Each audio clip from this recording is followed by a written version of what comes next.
Appreciate that, Danny. Coming through today. The intro, I didn't have no intro. I was doing some, what was I doing?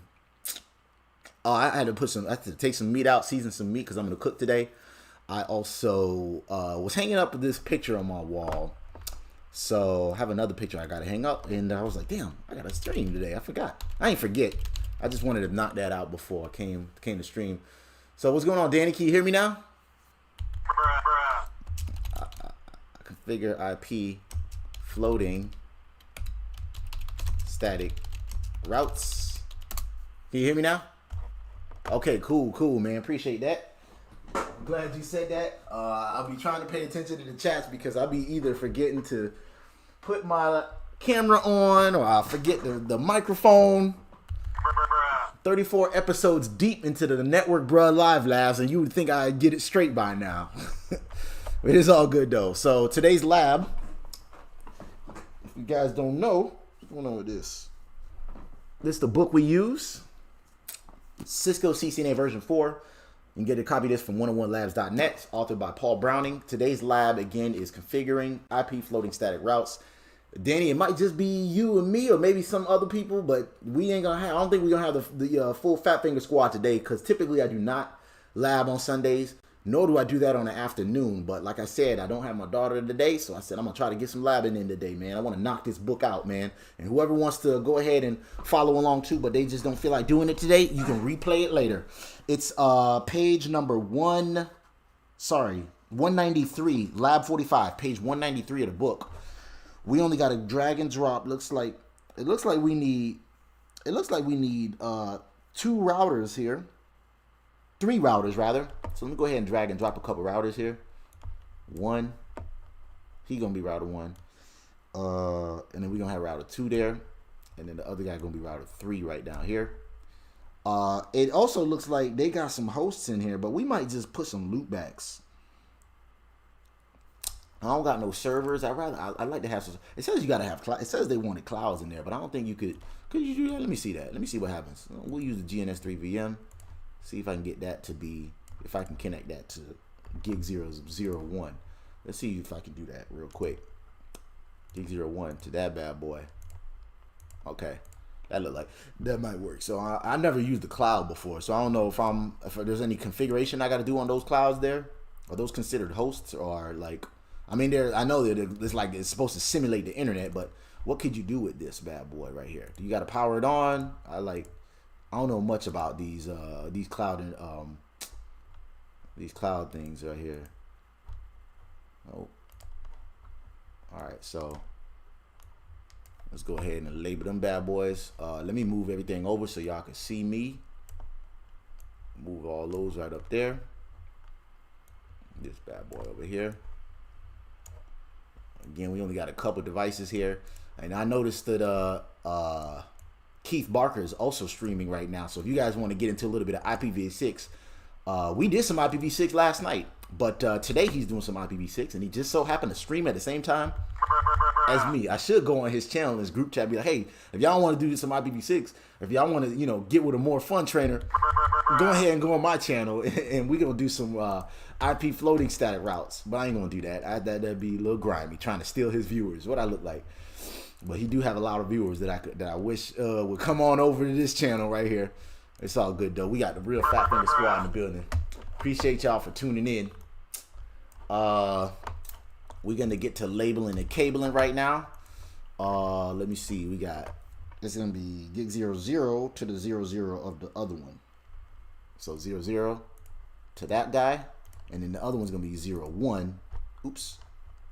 01 to the 00 of 01 of that guy, I believe it is. No, it's 00. Okay. Okay, that's what I did wrong. So let's do this. This bad boy, we need to remove that. Delete that bad boy.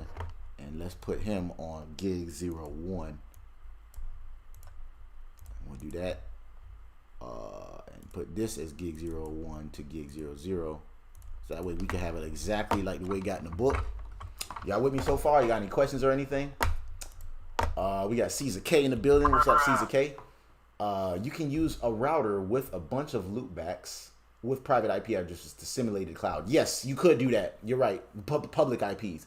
Yes, we could do that. I was thinking about that too. Or I was thinking, you know, just the regular like PC or a host or whatever. But these clouds right here, let me see. They ain't put no. They just have the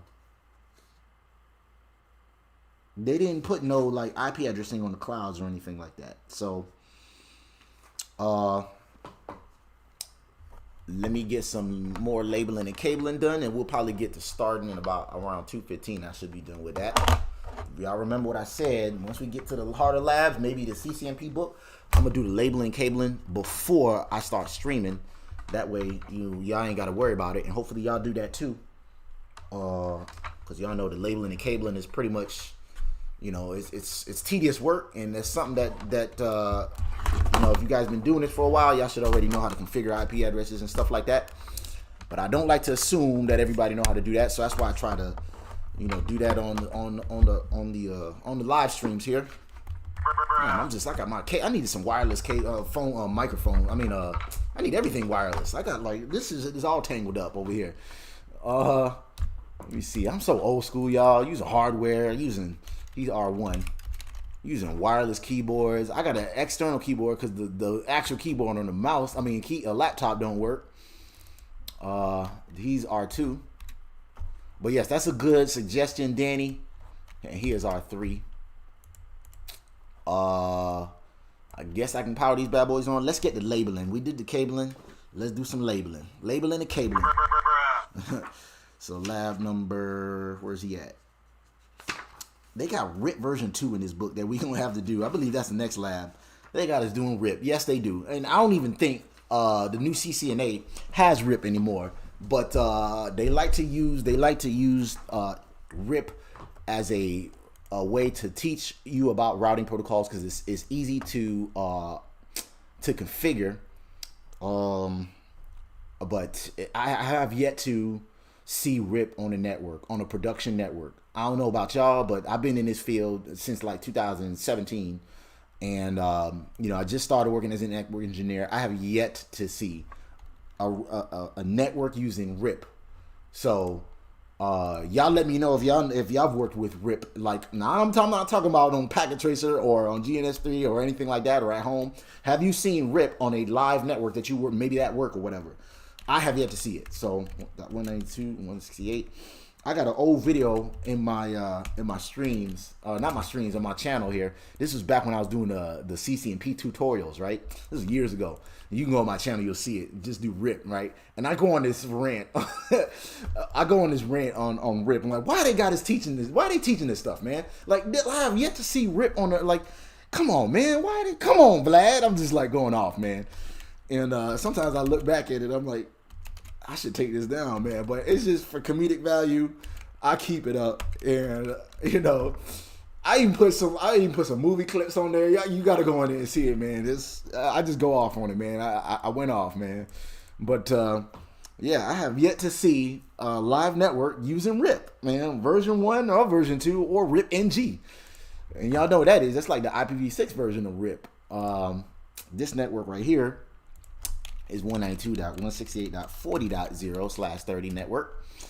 And we got one more label, and then we should power these bad boys on and get to configuring. This network is the 192.168.20.0. All that talking, and I didn't make any typos yet. I guess I'm getting a little better at this, huh? Right? Luckily, this is just the cabling part, right? And so that's that network, and this network right here. We got Megas LXR in the building, or XLR in the building. What's going on, Megas? We use VNet now. What you mean VNet? Is that some sort of simulator? I don't even know what that is, man. That sounds like an Ethernet adapter or something. Isn't that like, what's VNet? Let me see something real quick.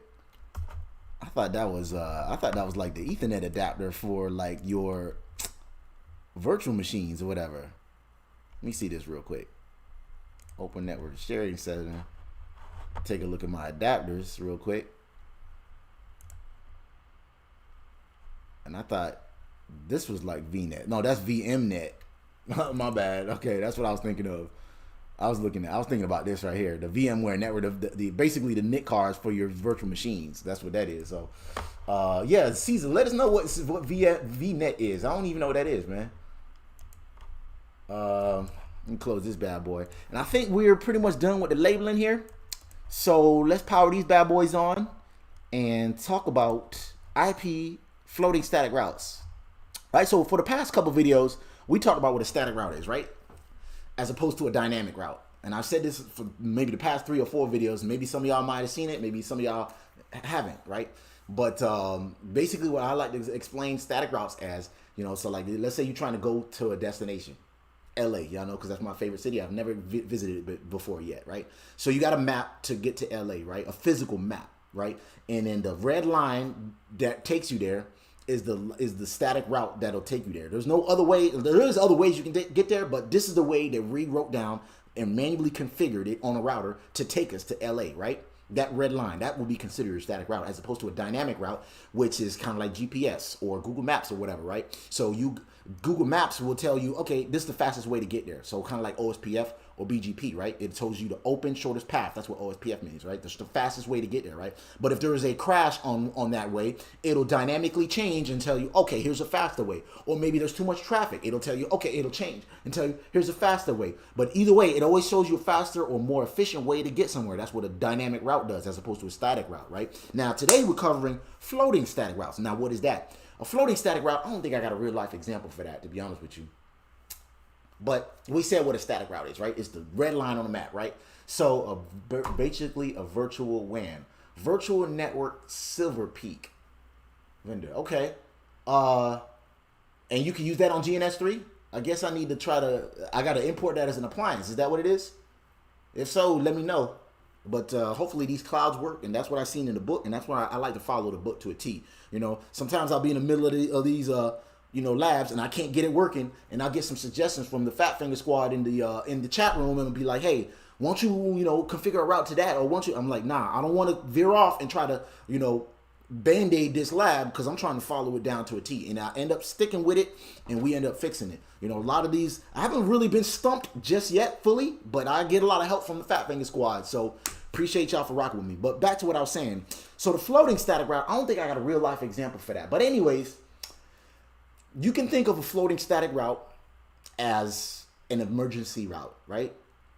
It's a backup way. So it's kind of like it's the static route to get somewhere, right? But let's say we got the red line on the map, right?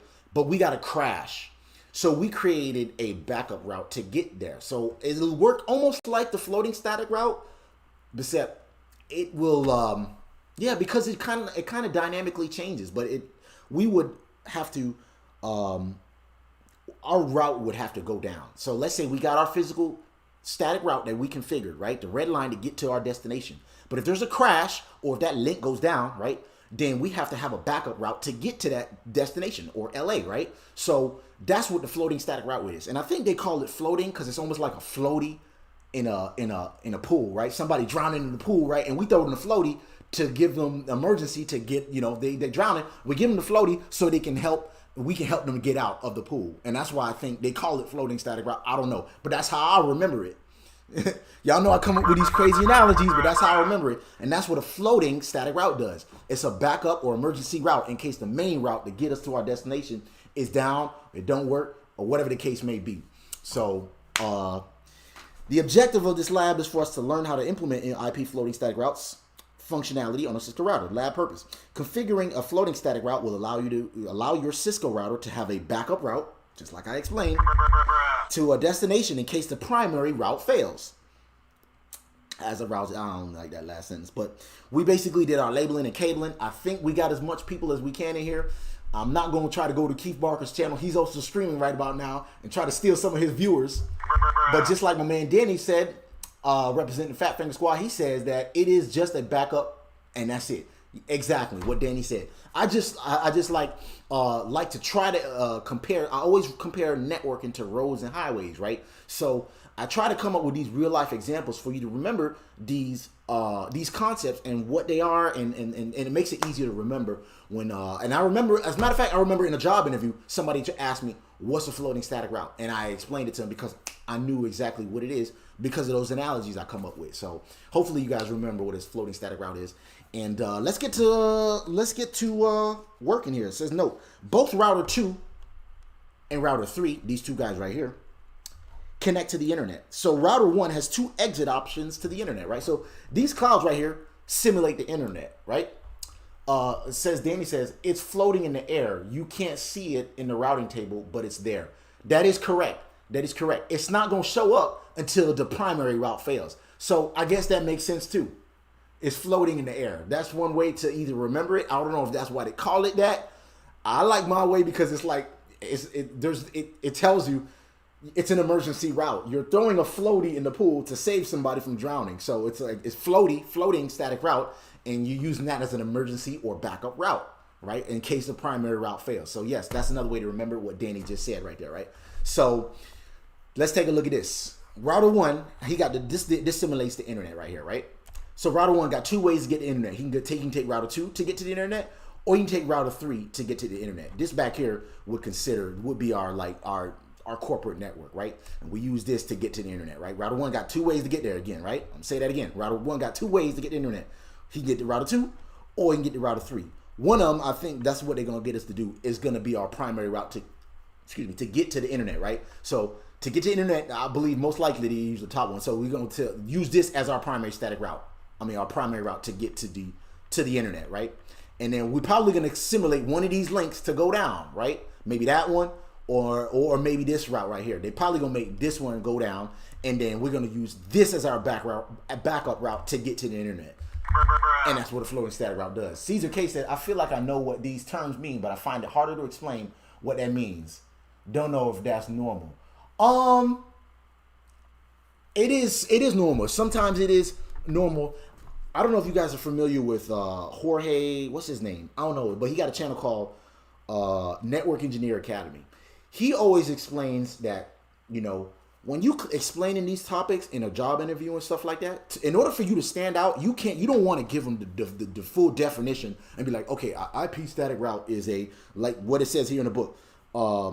A floating static route will allow your router to have a backup route as a destination in case the primary route fails. Well, you know what? You and the other 50 candidates is going to say the same exact thing. So what you want to do is try to create some kind of storyline or some kind of way to stand out from these other candidates in a job interview. And that's what you want to do. Like I do. I like to explain networking and compare it to roads and highways. So in order for you to stand out in an interview to explain a static route or a floating static route, that's what I'm going to say, or something like that. I can't copyright that, but if y'all want to use that, that's cool too. But you want to explain these storylines and try to, so you can stand out from a network engineer or from these other candidates. And that's what Jorge likes to say. He says that a lot of times on his channel, that you want to create these storylines or explain it in a way to it also depends on your audience. Do you have HR there? Do you have actual network engineers in the interview? So depending on who your audience is, that's how you want to try to explain it. You might want to dumb it down, or you might want to give them a technical explanation. But either way, you want to read your audience, and you still want to create some kind of story so you can stand out from these other candidates. I hope that makes sense, Caesar. But you know, it is hard to explain sometimes. But once you take these topics, like I said, I like to compare them roads and networks and highway. Compare networking to roads and highways. I usually say that, but that's what I usually do. But there's other ways to explain it too. So let's get to starting. There's, I believe, maybe 5 tasks here in this lab. No, we got 5 tasks. Task 1 says to configure the host names. That's easy to do. Let's go ahead and console into these bad boys since they already powered on. Router 1, console into router 2, and then console into router 3. I hope you can double click them to get in them. Make sure y'all rub me with that like button, man. If y'all like what y'all see and y'all like how I teach things and stuff like that. If one of y'all want to go on Keith Barker's channel and let them know, hey man, y'all go ahead into this stream. This dude's channel is fire, man. The way he explains shit, man. I like Keith Barker though. He is one of my favorite YouTubers, man, and he especially because he likes to deal with he likes to use physical hardware and stuff like that too. He's team physical hardware, so I like messing. I like his channel and stuff like that. But if I can get those subscribers and get that audience on this channel, that would be great too. So we got them guys powering on. I'm just trying to get everything situated here so that way we have place to configure in here. Yes, I guess you could double click. I don't have them in order, so we'll do this right here. Bruh, love your motivation and help, and you're helping a lot of folks, man. I appreciate that, man. I appreciate that, man. I'll be getting a lot of messages on Twitter and stuff like that. So we're gonna, this guy's router 1, so y'all know how to do the host name, right? But I do get a lot of messages, and you know, when my channel went down, I got violated by YouTube. They took me down. A lot of people was hitting me up like, yo man, when you gonna bring it back, man? I'm like, I really need your channel. It's been helping me study for the CCNA, and I like those messages, man. And I was really sad that YouTube took me down, man. So that's why I try not to, you know, violate on my channel. I try not to do, you know, have any more strikes or anything like that. And I really, you guys motivate me as well. So we are, what am I doing here? We're changing his host name to R1, right? Because he is router 1. Come on, man. Come on, Vlad. He is router 1. The router 3 is going to be router 3 whenever he decides to wake up, and we'll wake him up too. I want to close these, and I want them in order. So I might close those and do it over again, right? So he is going to be host name R2, right? He is router 2, right? And then he is router 3 right here. Global config mode, host name R3, right? We all know how to do that, right? Y'all with me so far? Anybody got any questions or anything like that? Jorge Amazon? No, not Jorge Amazon, but yes, he is one of the first guys that showed me how to use Cisco iOS and the CLI and stuff like that. He is one of the first guys that I've watched. But that's not what I'm talking about. I'm talking about Jorge. I don't know his last name, but he got a channel. He's a real popular channel, YouTube channel. It's a Network Engineer Academy. Hey, bro, you are fast like UDP, man. Let me try to slow down. My bad, Dan. Let me try to slow down if I'm going too fast. David Bombo is really good at teaching as well. Yeah, I like David Bombo too, man. Matter of fact, we were supposed to collab. He hit me up. Actually, I hit him up and let him know I was doing some things to improve his course on Udemy.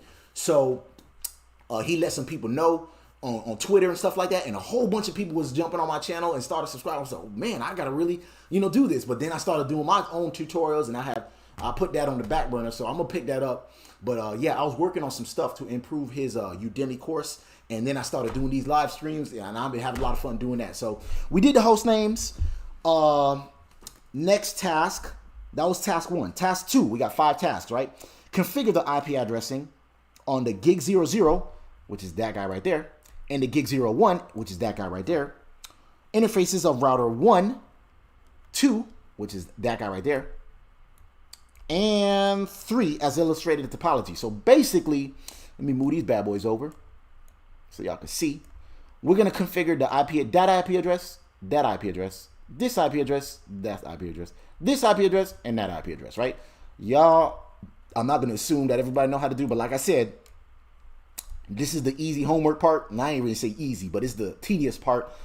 I'm live streaming this part right here, but once we get to the more complex topics, I'm gonna do all of this stuff off stream, and then we're gonna get to what we need to get to. So like today, we're supposed to be doing IP floating static routes. Next time I'm gonna do this part right here offline, and then we're gonna go jump straight into IP Flute. So that way these streams are shorter and people can get to what we need to, what we're trying to learn. Router 1, this is the note. Router 1 will always have the .1 IP of its gig interfaces. Router 2 and 3 will have the .1 IP of the gig 01 interfaces. So that's gonna be .1. This is .1. So that is .1. That is .1. This should be .2, and that should be .2 of that interface. I mean, of that network, right? So y'all with me so far? So 192.168.10.1 for that. And this is going to be .2. That's going to be 192.168.20.1 for this. And then that's going to be 192.168.20.2 for that. That make any sense? Anybody have any questions or whatever? Oh, wow. Let us see. But yeah, I was working with him, man, and he's a really nice guy. We had a long conversation, not on the phone or anything like that, but back and forth on DM. And he said, man, he was giving me some stuff to improve my channel. He told me I needed to start a Udemy course, and he said he liked my teaching style too. And that was great to hear from David Bomble. Yes, David Bomble told me that too, man. So that was great to hear. But anyways, router 1, we said we're going to configure the interfaces, right? Interface GI00. The IP address is 192.168.10.1/30 subnet. Y'all know what that is, right? 255.255.255.252, right? By default, the router interfaces are admin down, right? We can verify that once you're done with something, right? You want to verify it. And after that, you want to run the show command and verify it again.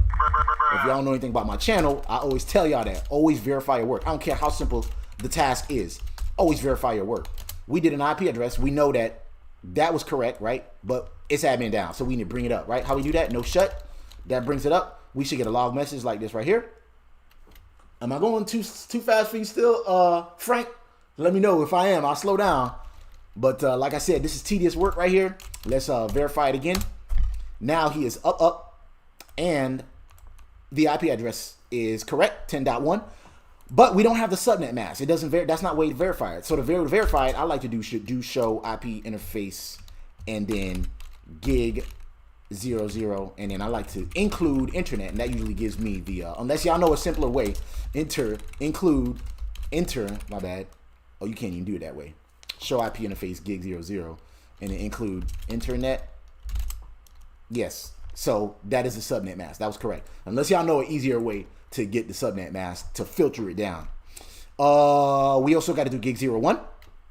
Bro, I just broadcasted your live tab on Twitter. Man, appreciate that, Johnny. Appreciate that, man. All right, so and Frank is able to follow on. Appreciate that, man. So interface gig 0/1. Y'all with me, right? So we're gonna do the IP address 192.168.20.1, right? Subnet mask of 255.255.252.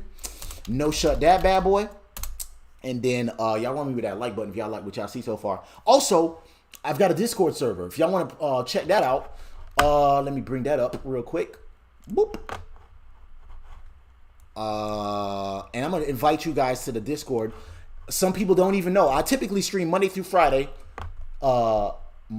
Monday through Thursday, Eastern Standard Time. Boom. Invite people to the server. Copy and put it in the chat room. I communicate with you guys in case I'm late or anything like that. Like yesterday, I was late to the live stream because I was playing basketball and we won like 5 games in a row. I did not anticipate winning that many times, and I came to the live stream late. So your speed is okay. I was just playing. Oh, okay, my bad, Frank. Okay, so that's why I like messing with y'all too, man. Cause y'all be messing with me, so I'm gonna mess with y'all too.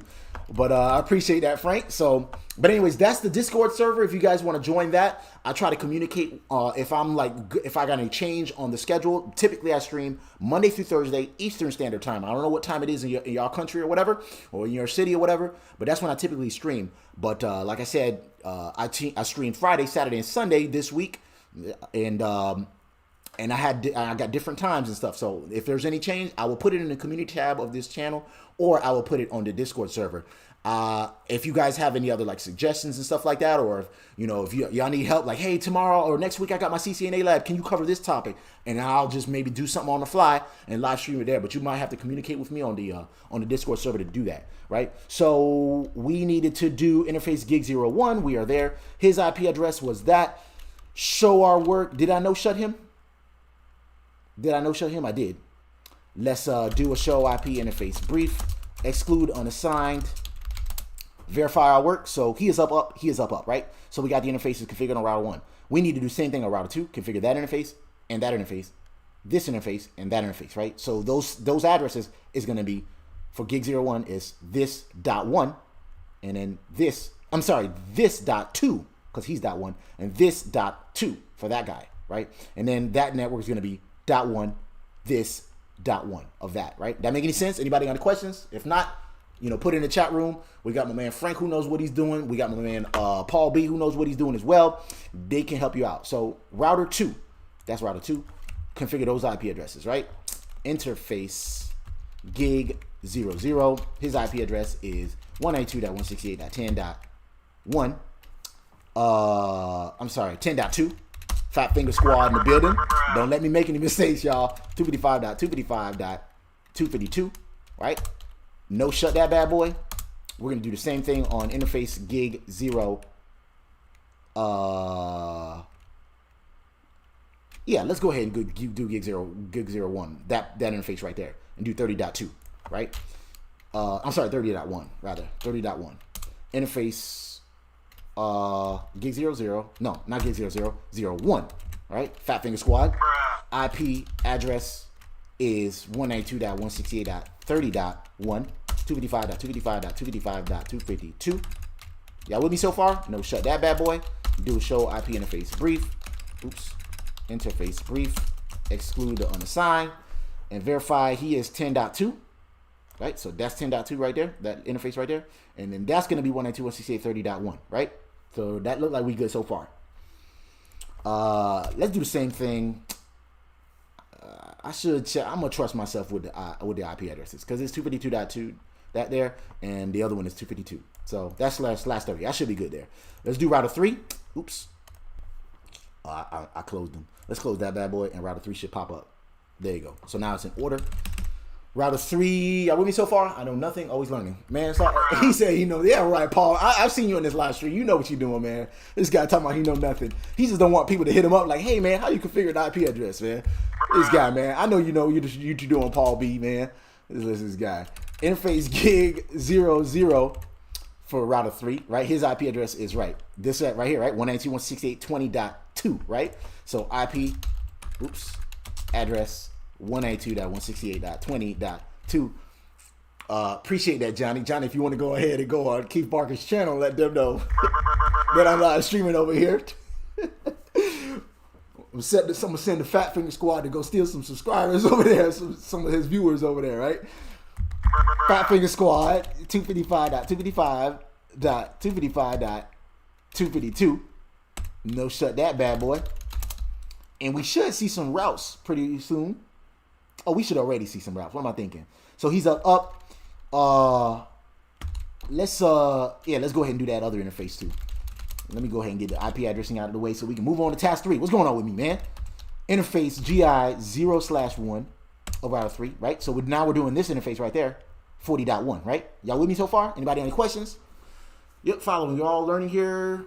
Else we won't be here. Appreciate that, man. It's just that, you know, like I said, there's some people that might not even know how to configure an IP address or don't even know what the hell the IP address is. Like, IP address, I mean, I pee in the bathroom and my address is, you know, 1234 Anytown Street. But what is an IP address? Y'all know me and my corny dad jokes over here. .40.1, 255.255.255.252. No shut that bad boy. Take a look at the IP addressing, do show IP, because when you're done, you verify it, right? When you're done configuring something. Then after that, you want to run a show command and verify it again. Exclude unassigned, and we got 20.2, right? He should be 20.2. The other one should be 40.1. So it looked like we good there. Let's take a look at router 1's routing table real quick. Show IP routes, right? Y'all know how to read routing tables. If not, let's do that, right? So right now we got some connected routes, right? Connected means just the network that you're connected to, right? So he's connected to the 10.0 network. So this right here, that network. And he's also connected to the 20.0 network, right? So this is connected to the 20.0 network. The L's means those are the interfaces, right? The interfaces that are locally, right? What does L mean? Locally configured on the router, right? So this right here that's what we configured, right? 10.1 Why is he /32? No, I believe that's a network he's connected to as well. So he's connected to the 10.1, but he says /32 because that's the interface that's what it is. So that's the interface.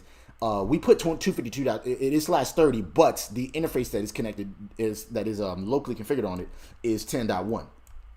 And then /32 lets you know that's the exact address, right? And then same thing with this one right here, 20.1. That is the interface that's configured on that interface right there.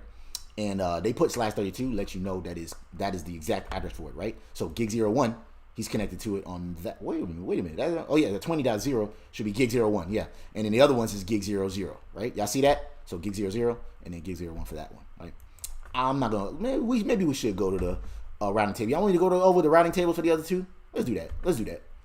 It's Sunday. We ain't got shit for the no IP addresses for the cloud.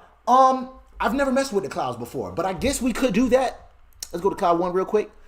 Do you gotta go in here? Cause I don't think, can you console into them? I guess you could. I've never messed with the clouds before. So it says here, let's see. They didn't say nothing about configuring the clouds. Do you console into the clouds? It don't look like you can console into them. I click console. I'm always here to help. Just saying that I'm always learning, man. It's Paul over here. I know you know what you're doing, man. You just over here like, I remember this guy, man. He was a CCIE written candidate. And I remember I needed some help with something. This is my old job. And I was like, hey, man, I need some help, configuring. I forgot what it was. And he was just like, oh, man, I don't know nothing, man. I'm like, bullshit, man. I know you know what you're doing, man. You just saying that because you don't really like to help people, man. And he just was like, all right, man. All right, show me what you need help with. And, of course, he helps me. So, Paul B., you must be one of them dudes, man. Like, you know a lot. You just don't like to, get to be bothered or whatever. I don't think you can configure the cloud, can you? I guess not. I don't know, Caesar. Let me know. Because, like I said, I've never messed with the cloud before. I just double-clicked it. I clicked console. What's this? That is a good question. I guess you could configure the IP addressing. It don't let me know, but that is the interface right there. If anybody knows, okay, let's say it right here, right? Remote host. I'm not gonna mess with it. The book don't say nothing about messing with no clouds, so I'm gonna leave those bad boys anyway. We have interfaces that are in those networks. Maybe we just doing that just for a little bit of some background, just something to make it look fancy schmancy. So let's take a look at router 2 routing table, and then we're gonna move on to router 3 real quick. Router 2, don't let me restart or anything. Show IP routes. He should have a couple routes there, right? So yes, he's connected to 10.0 network, right? That's his local configured one. And then he's also connected to 30.0 network, right? So 10.0 network, and he's also connected to 30.0 network. Y'all with me so far? Make sure you learn how to read these routing tables, because once we get to BGP, IGP, EIGRP, and all that, these routing tables are going to be way bigger than just having four little entries right here, right? So get used to reading these bad boys right now. Remember, you do show IP route, you have a legend at the top and tell you what each one of them are, and it's going to break down all their networks and how they're configured and what interfaces you can get to get to them, right? So again, 10 network and then the 30 network, right? And then the L's means that's the interfaces that are configured on it. So gig 00 is that interface right there. He's locally connected to it, right? 10.2. That's 10.2. And then the other one, which should be this right there, the 30.0 network, that is the locally connected one, which is right here. So 30.0 network, he's connected to that network, but his interface is locally configured as 30.1, which is that right there, right? So that's the difference between C and L. But notice, we came to do what? Static routes. And what? We don't have any S's in here, which means static. Well, guess what? That's what we're going to do. I think that's what task 3 is. Yes, it is. Task 3, configure 2 default static routes on router 1. The first one, the primary one, will go to router 2, as I predicted. So we're gonna have a primary route to get to the internet that's gonna take us to router 2. The red line on the map that'll take us to our destination, which is the internet, right? And that's what we're gonna do. We're gonna create a static route to go to this network right here, right? The first one, primary one, will go to router 2 with an administrative distance of 1. Do you have to configure that? That's y'all pop quiz for the day. We're going to create a static route to router 2 with an administrative distance of 1. Do we have to configure that? Y'all let me know. That's our pop quiz for the day. First one to answer that gets a bruh, because I ain't giving nothing away until I get, to us. We're going to do a giveaway. We're going to do a giveaway soon, but not yet. Sorry, bro. Is this implementation for load balancing or failover? I joined late. Yes, Paul B said it's failover. See, I tell you, Frank. I mean, Paul know what he's doing. So yes, it's for failover. Basically, Frank, we have two ways. This is the internet right here, right? These two clouds going to simulate the internet. We got two ways to get there. We can get to the internet by going to router 1, or we can get there using router 3, right? What we're going to do is this is going to be our primary way to get the internet. Once this one goes down, or one of these two links go down, that means we don't have the primary route to get there, right? So basically, we need to fail over, like what Paul said, to get to the internet by using router 3. So this will be our primary way to get there once these, or one of these, go down. And that's what I think they're going to have us simulate. So back to router 1 and configure those routes, right? What was the question? Frank, so the question again was, task 3, configure 2 default static routes. So we're going to create that static route to get to this cloud or the internet, and we're going to create a static route to get to that cloud, right? The first one will go to router 2 with an administrative distance of 1. So let's go ahead and do that on router 1. Anybody got that pop quiz yet? To do the static route, we do IP route. That's the syntax, right? We're going to say what network we're going to get to.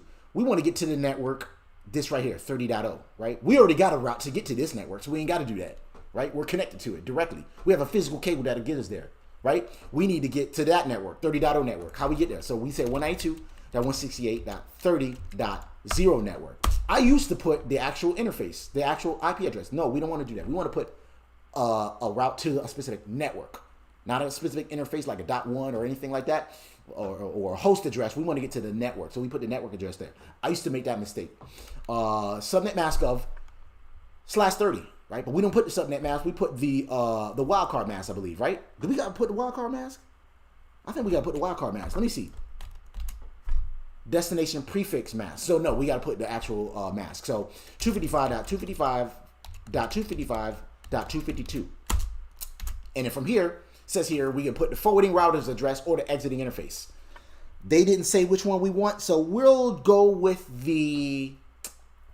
let's go with the forwarding router, the next hop basically. So the next hop is going to be this. 192.168.10.10.2. Right? Y'all with me so far? So the next hop is going to be 192.168.10.2. And then the administrative distance, it says here, we can put the administrative distance. Do we need to do that, y'all? You don't need the administrative distance. Static route, admin distance is already 1. Paul got it correct. So y'all don't listen to Paul, man. I mean, you want to listen to him, but you don't want to listen to him. He talking about he don't know what he doing. He know what he doing. So yes, Paul got that correct. And we push enter, and we can check that static route, right? Always verify, right? And when you're done with it, run a show command to verify it again. Show IP route, and we'll see we have. Come on, don't mess up on me, right? So now we have a route to the 30.0 network, which is this right here, via 192.168.10.2. So basically, we can get to this network by the other router from router 2. We can get to this network by the next hop address, which is this right there. I'm sorry, this right there. So that's our next hop to get to this network. So again, I'm gonna say it again. To get to this network from router 1, we're gonna go use that interface to get to that network. That make any sense? So Paul is correct. We don't need to put the administrative distance, because guess what? The administrative distance for static route is 1. I'll show y'all a chart in a little bit, but that's what this right here, this 1 right here indicates. The administrative distance for static route is 1. This 0 right here let us know that the metric is 0. So it's kind of like, I like to think of metrics as mileage. So 0 is like, it's only 1 hop away. There's no other, it's not that far basically. So I don't know any other way to explain that. So it's not that far. It's 1 hop away from us. So, and static routes don't use hops as a metric. I forgot what static routes use as a metric. I can't even remember at this point. So yeah, we have a route to get there. We could also, let's see if we can ping 30.1 just to verify it, right? We'll use that as another verification, right? So we're gonna pray to the network gods and ping 192.168.30.1, and we got a reply. So we were able to ping that address by using our route. We can also do a trace route and see how we got there. 192.168. Remember, when you configure for something, verify it. Once you're done, run a show command and verify it again, and then ping it to verify it. And if you want, run a trace route to verify it again. 30.1 We trace route to that, and we'll see. We got there using our next hop, which is 10.2. So we use that to get to this from router 1's vantage point.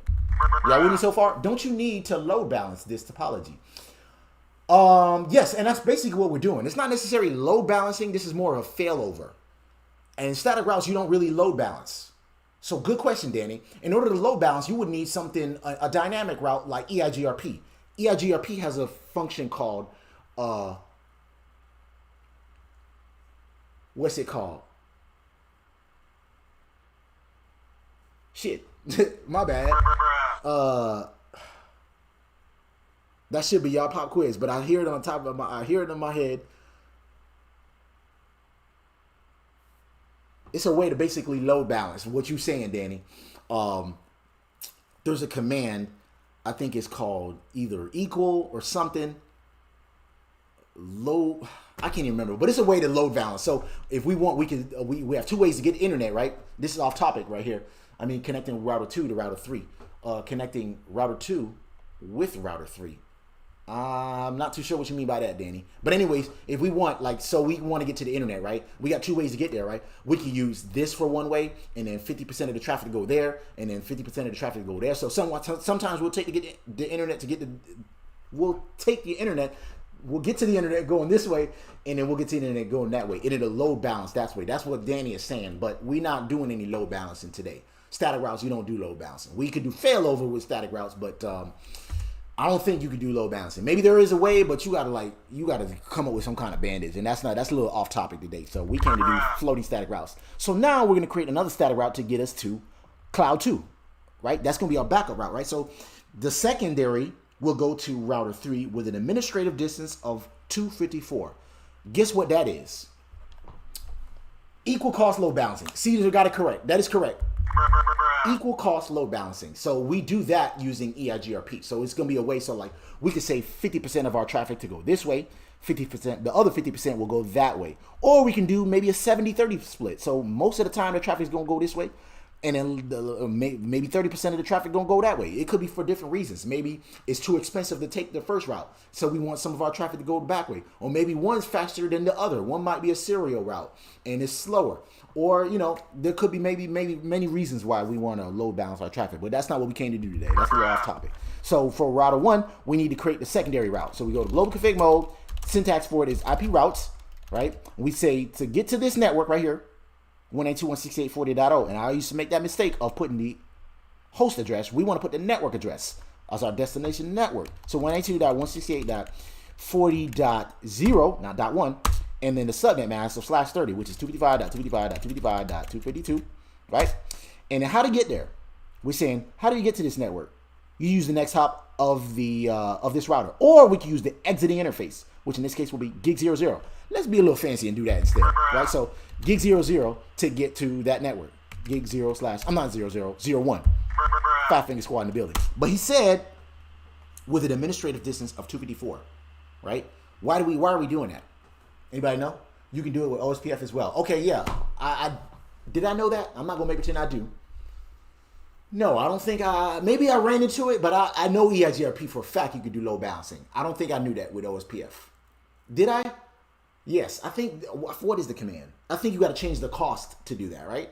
You change the cost, is that correct, Paul? Don't make pretend you don't know, because I know you know. This dude, man. So, anyways, if you click the question mark for context-sensitive help, right? This lets us know we can configure the distance metric. We said we're going to do the distance metric as 254. Y'all know why we got to do that for this one and not the first one? I'm going to go ahead and do that. Y'all wonder why somebody explain. Maybe Paul going to explain it to us. Why we got to do 254 and why they asked us to do that for this route right here. So based on this, this was task 3 says. Based on this, all traffic going to an unknown destination will be sent via router 2. Right? So unknown traffic will go to router 2. Right? Because of that. Or based on these 2 routes that we configure. So I'm press enter. Do a show IP route and take a look at what we got here. Remember, we configured 2 static routes, right? We created 2 lines to get somewhere in a way, right? But that second line, let's say we did it with invisible ink to take us to to our destination city on a physical map, right? Remember we said the primary route or the static route is on a physical map. We drew a red line to get to our destination. Well, the floating static route is done with invisible ink. It's gonna be done with invisible ink, and it's gonna be a backup route to our destination, right? Y'all with me so far? Low cost path. Frank got it right. I think that's what it is. That's the way you do load balance with OSPF. But we're not doing OSPF today, right? So we do show IP route, and then we'll see. Hey, wait a minute. We configured 2 static routes, and there they are, right? So this is the first one we did, right? 30.0 network, right? We said the administrative distance is 1, right? To get there is 10.2. So, and then to get to the 40. No, hold up, man. Hold up. Yeah, the secondary route was this right there. So we have our static route, and let's see here. We turned up our routes. Let's make sure, because we should have a gateway of last resort, don't we? I think we should have a go. Let's take a look at our interfaces. Make sure they're both up. Do show IP interface brief, exclude unassigned, right? They're both up. I'm gonna check router 3 and see that if those are up. Yes, they are. As we can see, they are up, right? So let's do that again real quick though. Do show IP interface brief, exclude unassigned. Yes, those are up. So can we ping 40.0? Oh, you know what? He doesn't have a route to the 40.0 network. I believe I fat fingered that. Let's take a look at that IP route. Let's see, router 1. Did I do a route to the 40.0 network? I did. Okay, I'm good there. So in order to get to the 40.0 network, he said it's directly connected using the gig 01 interface. So let's go ahead and verify our work, see if we can ping 40.1 from router 1, right? So from router 1, we're gonna try to ping 40.1, which is that interface right there. Y'all with me so far? Low cost path. Yeah, I think that's the way you do it, man. I know you get a little excited there and stuff like that. I'm not too sure. I'm not 100%, but I think you're right, Frank. So let's go ahead and ping verify work with 192.168.40.1. We do not have a reply. Yes, we do have a reply. What am I thinking? So I think we dropped the packet because we used the exiting interface instead of the next hop. That's why we dropped that first ping. So let's try it again. Pray to network gods, and we got 100% there. So we do have a route to that network. So, but it says here, based on this, all traffic going to an unknown destination will be sent to router 2. So when we need to ping anything on the internet, we always gonna take this way. So let's say we need to come up with a way to get to. See, we would have needed another host or something to get to simulate the internet.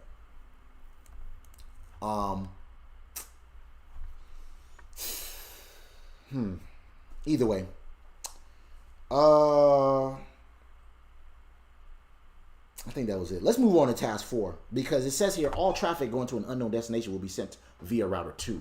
So, but let's do that. Let's see if we can ping something that's an arbitrary IP address, something that don't even belong in it's not even router table. Let's try to ping 8.8.8 and see where he goes. Let's trace route, see which way he gonna take. Trace route 8.8. We know that's not even configured anywhere in here, right? Trace route to that. He don't even take a first hop. He don't even take a hop because he don't even know where that's at. But you would think theoretically he should take this because he know that's his default gateway, right? So that should fail. Anybody got any theory or what else we could do to kind of simulate traffic going to an unknown destination? Because typically or theoretically, we should always take router 2 to get to anywhere. Obviously, we're gonna take router 2 to get to this, and we're gonna take router 3 to get to that, right? But we wanted an unknown destination. But I think that's all they're gonna cover on this. How you stop this, y'all? Control Shift. There we go. So task 4: shut down the interface of gig 00 on router 1. So basically, we got to shut down this link right here. We got to shut down that link, and then check some show commands. Check via show commands how the secondary route kicks in. And they even gave us the show commands that they want us to run, which is show IP route and show IP interface brief, right? So let's go ahead and shut down gig 00, right? Frank said it's usually best to simulate the cloud with routers so you can slap IPs on them for reachability tests. And you know what? That's what I should have done, Frank. And maybe we could do that. If y'all want, maybe I'll do that after we finish this task. They didn't ask us to do all of that, so I'm gonna follow this to a T. And then maybe we'll do that as a bonus because I ain't got shit to do. It's Sunday. I ain't got my daughter. Actually, I do got something. Well, yeah, I kind of got something tonight. A default route to the 30 network. Yes, we could do that. We could do that. You right. That's a good way to do that, Danny. Let's go ahead and do that. But let's do that afterwards. I'm gonna follow this to a T so we can move on. We got five tasks. We're on task 4. So shut down gig 00. Go to router 1. But that's a good. I like both of you guys' tips. Danny's look like it'll take a little bit less work, so I'll go with that for now. My bad, Frank, but that's what we're gonna do. I don't want to do too much here. So we're gonna shut down interface gig 00. Right? Shut that bad boy down. Let's take a look at our routes now. I should have looked at the routing table before we shut it down, right? Do show IP route. And we'll see, remember we had 2 static routes, right? Now we only got 1 static route. Where is it? 40.0. Y'all know what that is, right? What we came to do. A floating static route. So basically, we still got to wait to get to the internet. So this link got shut down, right? And these two clouds simulate the internet. So we can't get to the internet going this way. So now we're going to get to the internet going that way. Can we still ping 40.1? We should. So ping. Let's do this. The other show command, and then we'll move on task 5. Show IP interface brief. Do show IP interface brief. They just want us to verify that the other one is shut down, right? So we shut down that 10.0 network. We did that, and then we seen the other route got shut down, right? And then a default route? Yes, that's what he said. So that's pretty much it for that. I think that's pretty much task 4. That's all they want us to do. Last task here, we wrap this up, and then we'll probably as a bonus. We'll do what Danny suggested. Task 5, bring the interface of gig 00 up again and check how it takes the primary role because of the lower administrative distance. Run the same show commands and check the results. So remember, this is what our routing table looks like when the interface is shut down. So to get to the internet, we're taking the 40.0 network, right? The other one disappeared. It had a higher administrative distance. So we was always going to take that to get to the internet. But that one is shut down, right? This link right here is shut down. So now to get to the internet, we take that route right there, which is basically the other route. Let's take a look at our show run command real quick and see what happened there. I think both should still be in there. We'll do show IP, show run, include, and then it'll say route, and take a look at it that way. And both of them still there, right? And we also got that right there, lets us know it's the backup route, right? This right here implies there's a how do I say, not implied, there's an implicit administrative distance of 1 there, because we know that static routes, as our man Paul, the smartest guy in the room, mentioned that the static routes administrative distance by default is 1, whereas this one we manually configured it to be 254. And remember, the higher the administrative distance, which is a value of between 0 and 255, the higher it is, the worse it is. We made it worse by on purpose, so that way, in case that first one failed, we're gonna fail over to the second route, which is administrative distance of 254, and then we'll use that to get to the internet. Y'all with me so far? Anybody have questions or anything? But my question was, what if the packet has the IP address for the 30.0 network? That is a good question. You're right. And you know what? We could test that with a default route, and I think we should still.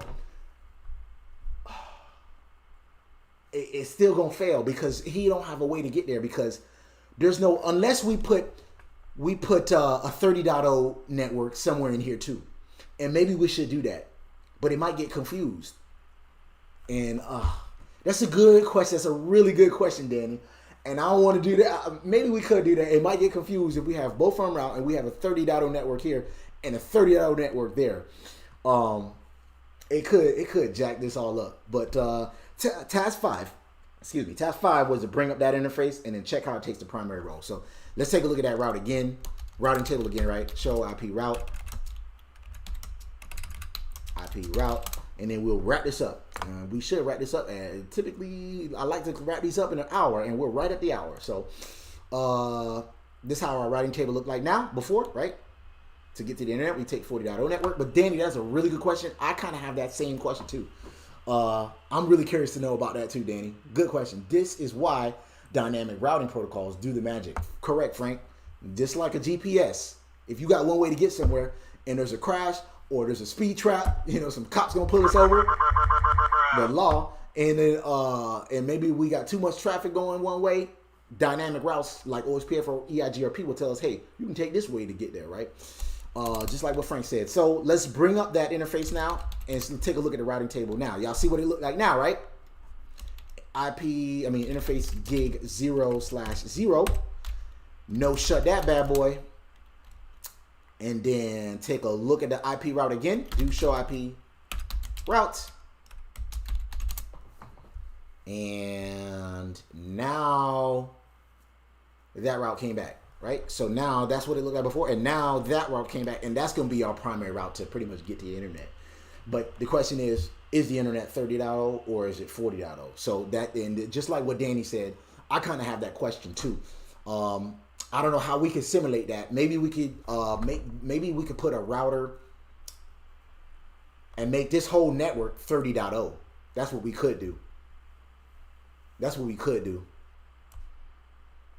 Dynamic routing is more elegant. Static routes are an administrative distance burden. Yes, of course, Paul, because it will take, just like he said, it will take a lot of manual labor in case there's some changes in your network. Let's say you got a network that's 5 hops away or whatever.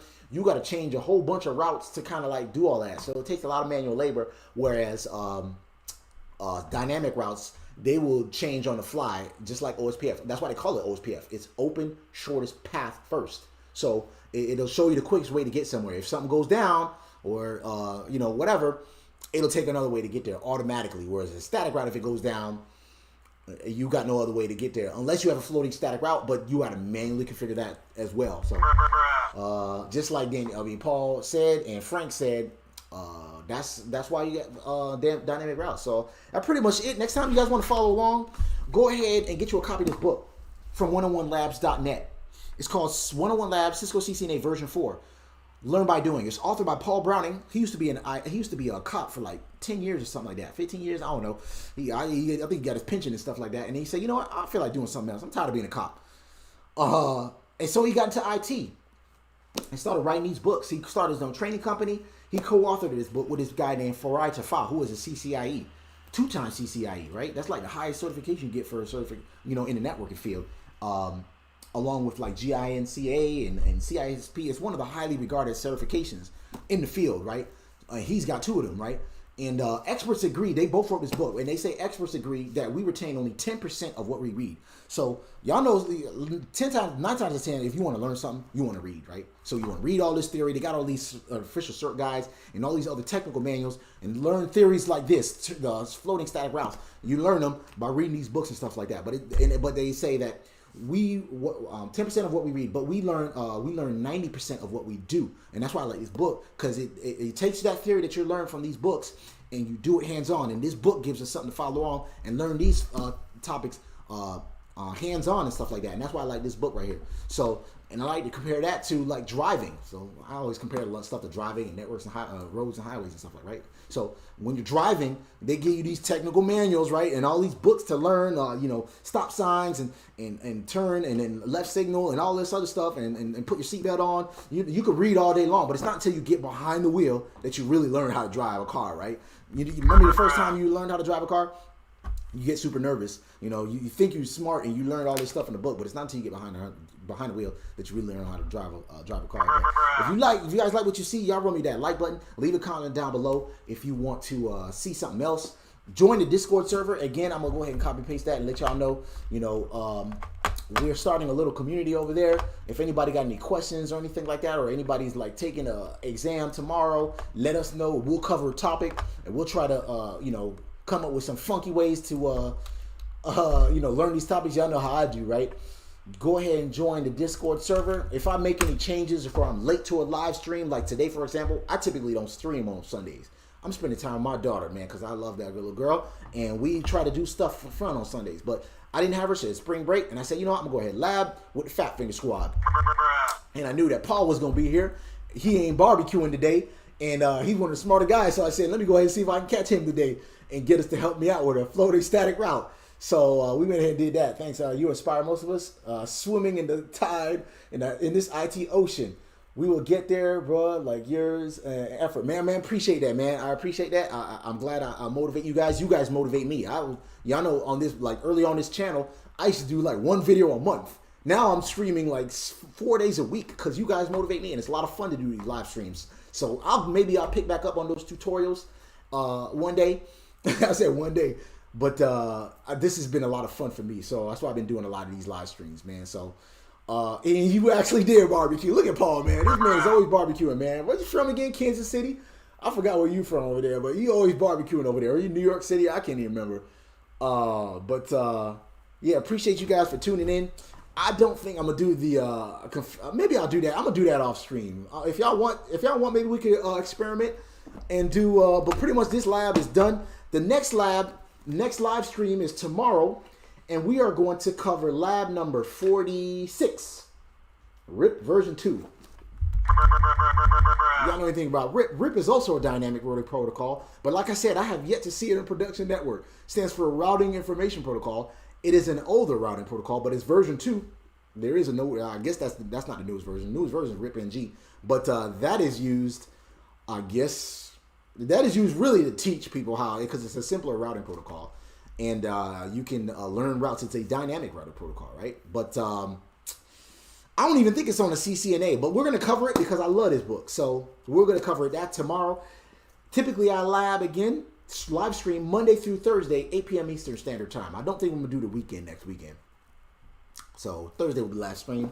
Paul's in New York. That's right. He's in New York. But he be barbecuing, rain, sleet, hail, or snow. It don't even matter to him. But for now, comment, like, subscribe to the network. If y'all want to stick around, I'm just going to experiment and break this network and see if we can get, we can simulate what happens, what Danny was mentioning. So, yeah, that's pretty much it. I'm going to delete these bad boys right here.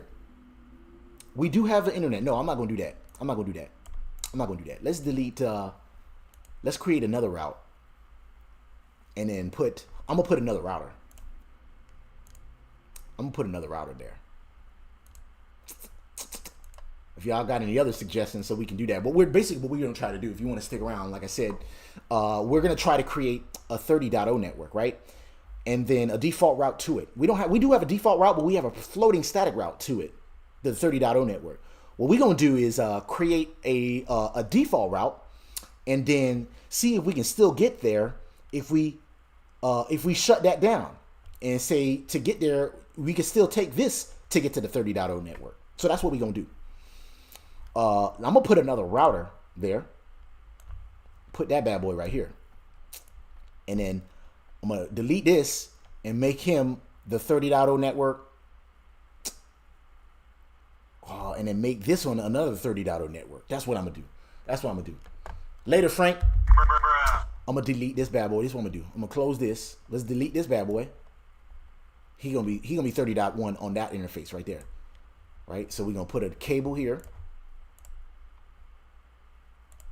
And put that here, 0, 0. Y'all with me so far?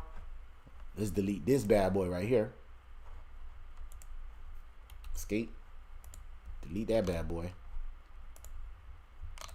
You got any other suggestions? I like whose suggestion was that? That was Danny's suggestion.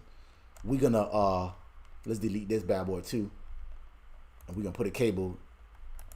We still got a way to get to the 40.0 network, theoretically. We'll ping it and see. Where's he at? This bad boy right here. No, my bad. Cable. What am I doing? We're going to cable this to that right there. So basically what I'm doing, we're kind of veering off to what the book suggested us to do. And I had that same, not theory, but I wanted to know what would happen if we created what Danny was saying, right? So Danny was saying, instead of a static route, no, that's not what he was saying. What did you say, Danny? You asked if you need to load balance with a link from router 2 to router 3. So basically, that's not what I wanted to say. I wanted to take your other suggestion. Let me see.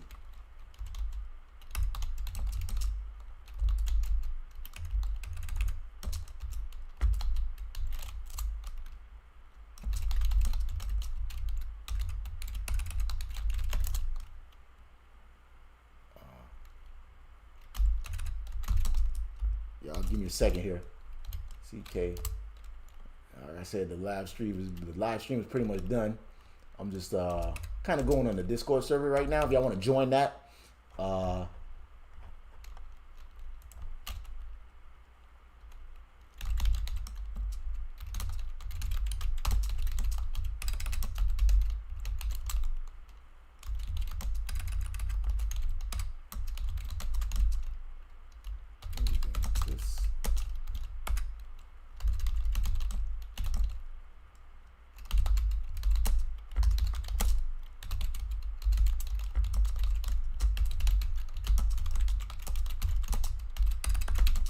just kind of breaking this lab, kind of reconfiguring it so that way we can test our theory. That's what I meant to say. Our theory to get to the, we're gonna make this one 30.2. That's what we should do. So instead of making that the 40, no. Yeah, we're gonna make this 30 dot. He got 2 ways to get the internet. You know what? Let's make this the 50.0 network. We're gonna put, no, my bad. That's not what I meant to say, because he can still get to that network. We're gonna put a loopback. We're gonna put a loopback on this. That's what we're gonna do. I'm gonna power this bad boy on. We're gonna make this is 30 dot, these guys are 30.1, right? And no, that's 30.1, that's 40.1. We're gonna put a loopback on here and see if for him to get there, he's always gonna get there that way. And then once one of these shut down, can he still get to the loopback by going this way? That's what we're gonna do. Y'all with me so far?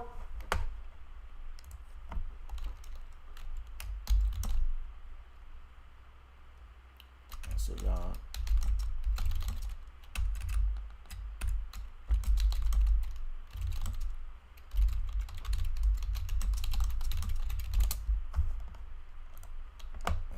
So what he was saying, just connect router 2 to router 3. That's what you saying? Just connect router 2 to router 3. When 10 fails, let me see. That's a good suggestion. Let me see what he said. When 10 fails, you can get to the 30 via router 3.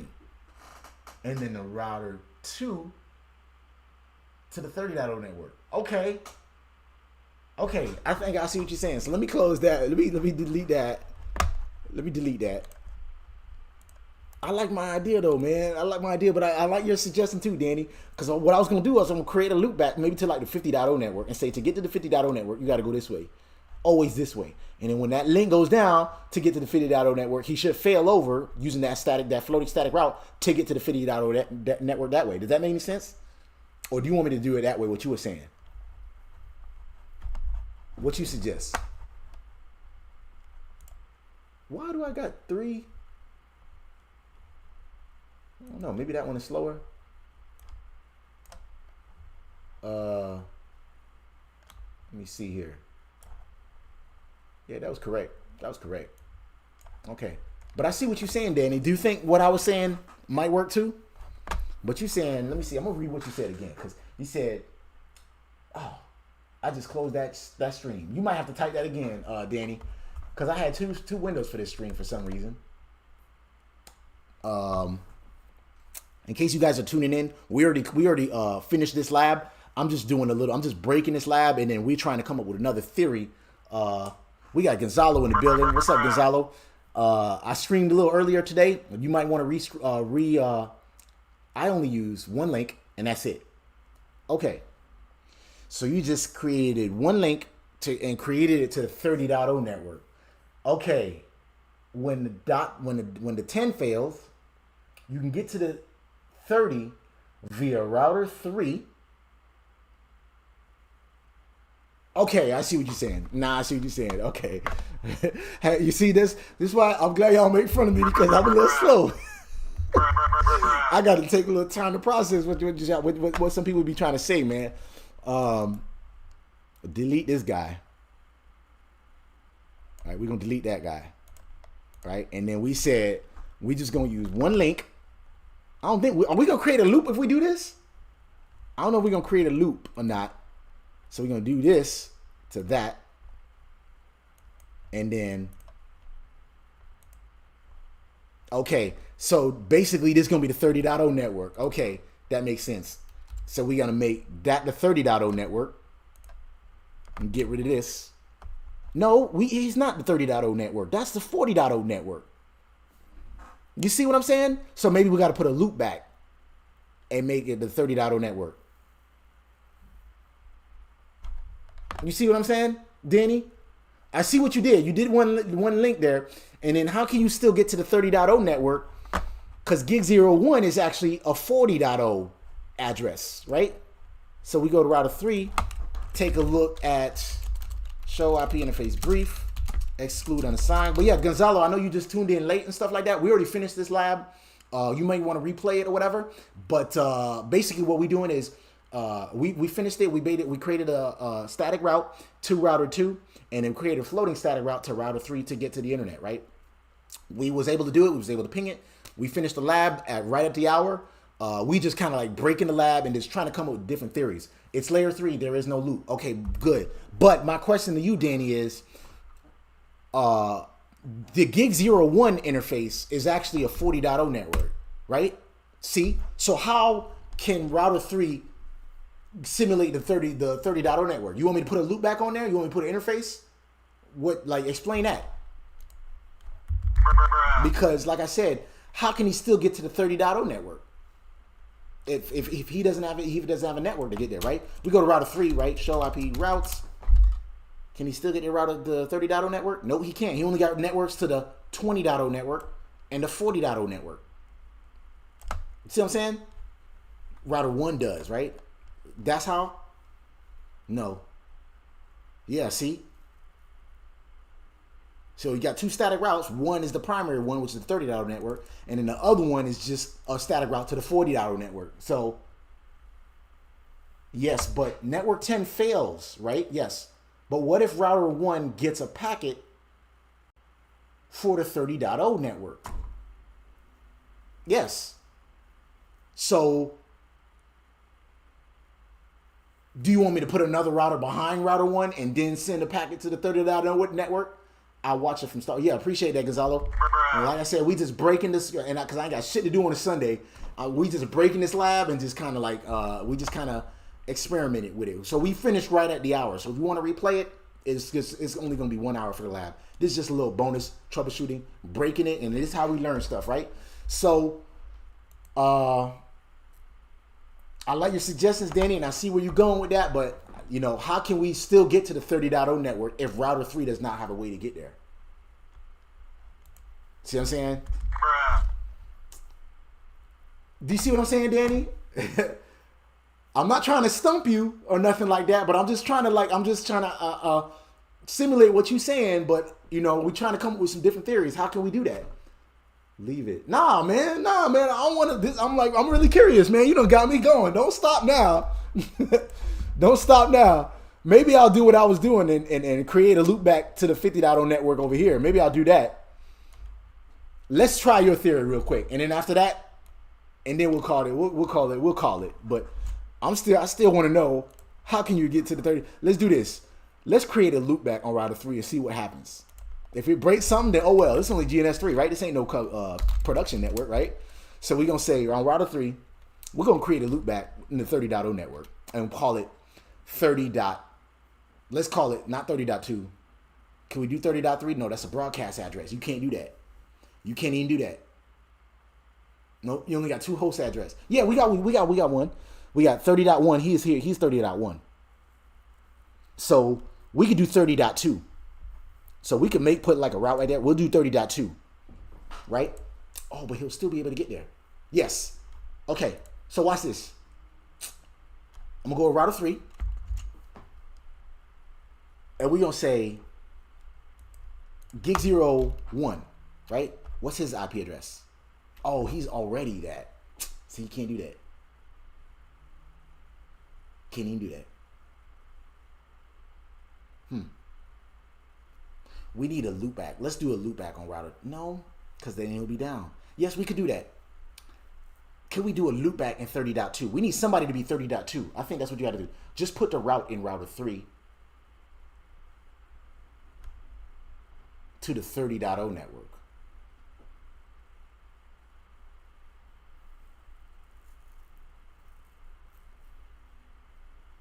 Okay. You can do the route there, but how can you ping something there if there's no host there? Now you have a different topology. Yeah. Right. So that's why I think what we needed to do with what I was doing there. Remember, we're gonna simulate this router to be the internet, and then we'll have 2 ways to get to a loopback that is on that. So like say the 50.0 network, right? And then we'll have 2 ways to get there. We'll have the main route taking router 2 to get to the 50.0 network, and then when this one fail, we'll still have a way to get to the 50.0 loopback on there by going this way. Does that make any sense, Danny?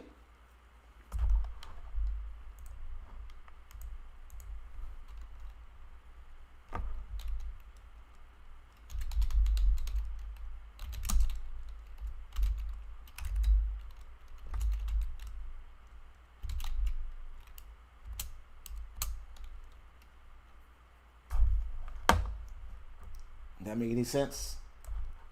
So I'm gonna create another. Now you have a different topology. Yeah, I know. That's what I'm saying. That's what I'm saying.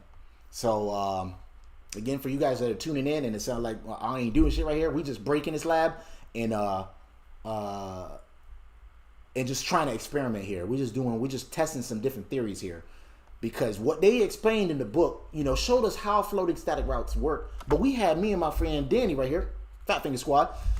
We have some other questions on like, what if this happens? Like, how does that, you know, basically we just breaking the lab and trying to come up with different theories here. So I'm going to do what I was saying. This was the 30.0 network right here. This was the 40.0 network, right? So we're going to delete this bad boy right here. I'm glad we didn't do any configuring yet. And we're going to create this the 40.0 network. And this the 30.0 network, right? So we got the 20, this the 10 network. This is the 20 network. This going to be 30.0 network still. And this the 40.0 network still. Oops, my bad. Boop, boop, boop. Come on, man. Come on, lad. Come on, lad. So this is what we're going to do right here, right? I'm going to move this bad boy right here. We're going to call him router 4. Right? This the 40.0 network. That's the 30.0 network, right? Look at me, man. I should be like working out or something or playing hoops or something like that, man. Oh, yup, it is hoops today. HSA, man. I should go hoop today, man. But it is what it is. Y'all know I like networking and stuff like that. And I like to experiment with. Okay, now you're back. Okay, what you mean by that? Yes, so now we're back to what we had before. Yes, last time we had 2 clouds, right, to simulate the internet. But now, if we create a loopback right here and then put it on the 50.0 network, we can say that the 50.0 network will simulate the internet. Does that make any sense? You see what I'm doing now? But I see what you was trying to do, Danny. It's just that, like you said, we created a different topology and it creates different questions and a whole different other scenario. So, but I like what you trying to do there. So, let's go ahead and start that bad boy. Let's configure. Let's make sure that these guys are configured correctly still. Oops, I opened up another window. Let's go to router 2 and make sure he still have route to the 30.0 and 30.0 network. Close this bad boy. And I meant to say console on the router 4. Let's check router 2 real quick. Show IP interface brief. Oops. Interface. Come on, man. Come on, man. Oh, good thing I got all these tangles and it saved it. I need a whole new setup, y'all. I ain't gonna say a whole new setup, but when I get actually another crib, I want to change this up. Because believe it or not, I got a network rack in my bedroom, y'all. In my bedroom. Y'all take a look at this. I don't think y'all can see this or not. I don't know if y'all can see this, but yes, I have a network rack in my bedroom. Bachelor life, right? It is what it is. But show IP interface brief, excluding the sign. We do have our networks. We do have our routes to get to the 10.0 network, which is that right there. This is from router 2, right? And the 30.0 network. So we can still get there, right? And then we're going to create a loopback on router 4, and then he should be able to theoretically have a way to get there, right? We might have to create another static route, though. We might have to create another static route, and then same thing on router 3. Rip my ears. Oh, my bad. I'm sorry. My bad, man. The microphone fell down, man. You had 2 different clouds. I did. You're right. But if we have one, we're going to create pretty much one internet. So the loopback right here should simulate the internet. But I see what you're saying. In a way, it's kind of different. We kind of changing the topology, but we're testing the theory that you and me had earlier. What happens if the static route fails and we get a route to the... Oh, it should still fail because he ain't going to have a way to get to the 30.0 network. Yes, he did. Because this will have a 30.0, 30.2. So he should have a 30.2. He should still have... But you see what I'm saying, Danny? So we still going to have a way to get to the 30.2 network is what we're trying to get to. So we want to get to the 30.2 network. Theoretically, we should still get to the 50.0 network, but we'll go with that. We'll see what we're saying. So let's do this. Let's configure router 4 real quick. We got some CPU hog messages, and y'all see this is why I don't want to mess with GNS3 anymore. This is why I'm getting these hardware, and maybe I do need to get a new laptop or a server to run GNS3, but I want hardware, so the hell with y'all. The hell with y'all simulation boys. Y'all even G gang over there. And that's what I'm gonna call y'all, the even G gang. He gonna be router 4. Y'all with me so far? My bad. Host name R4, and we gonna say interface gig 00 is gonna be 30.1. Y'all with me so far? So this is gonna be 30. He gonna be 30.2, and he gonna be 40.2, right? And then we'll probably put a loop back in there and then kind of play with it there. So we're gonna say on router 4, IP address is 192.168.30.2/30 subnet.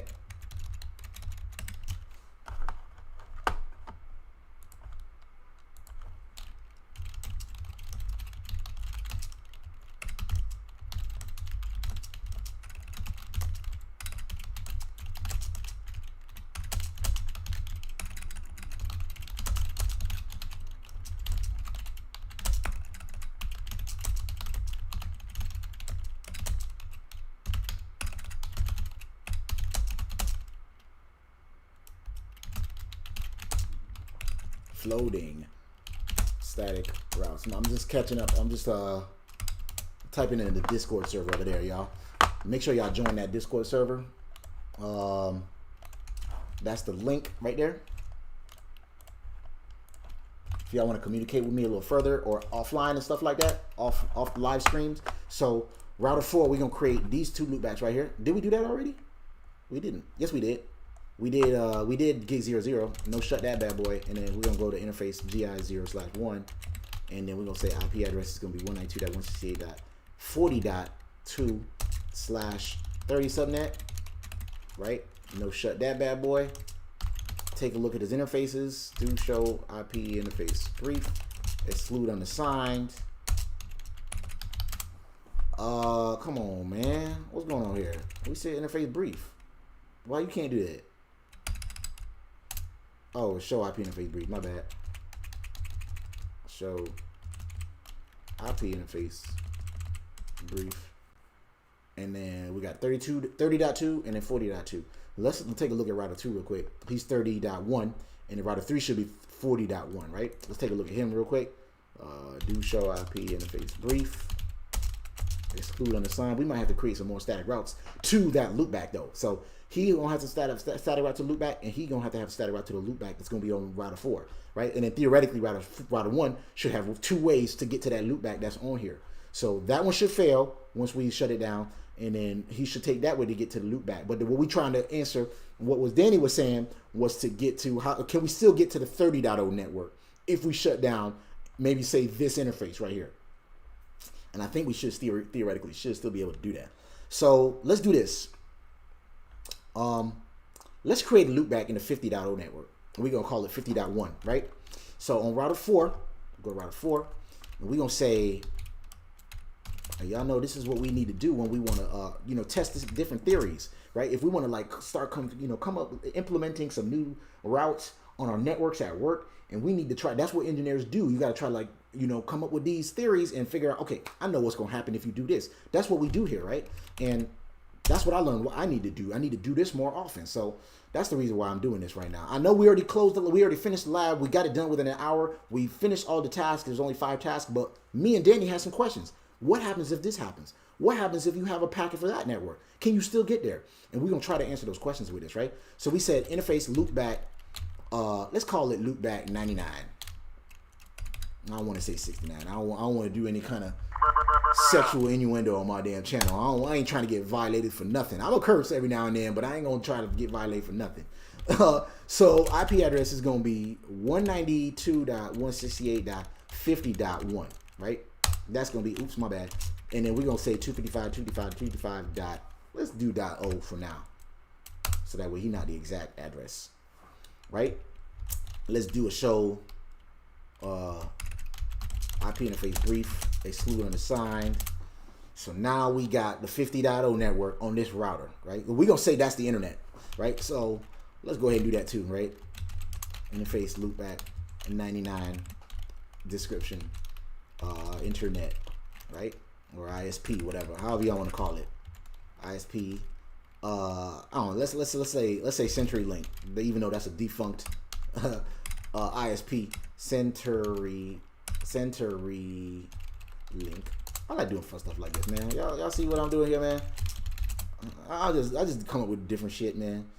So now, can router one don't have a route to get there, obviously, right? Let's check, right? He's not gonna have a route to get there until we create some static routes on router 2 and router 3. So router 1 does not have a way to get to the internet or ISP until we create some static routes or maybe some default routes. But we messing with static routes today, right? That's what we're gonna do, right? Since that's what we've been working with, right? So IP route. He have a way to get to the 40.0 network, or he got a way to get to the 10 network, the 20 network, the 30 network, and the 40 network, right?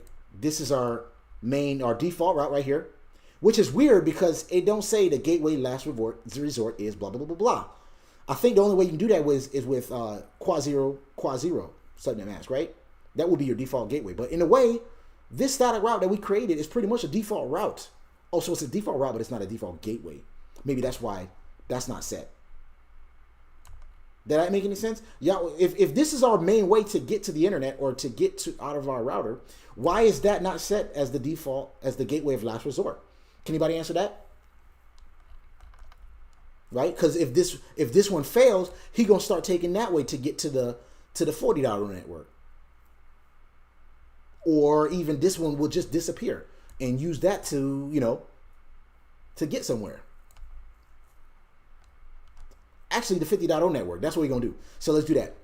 Let's create some static routes to the 50.0 network from router 2 and router 3.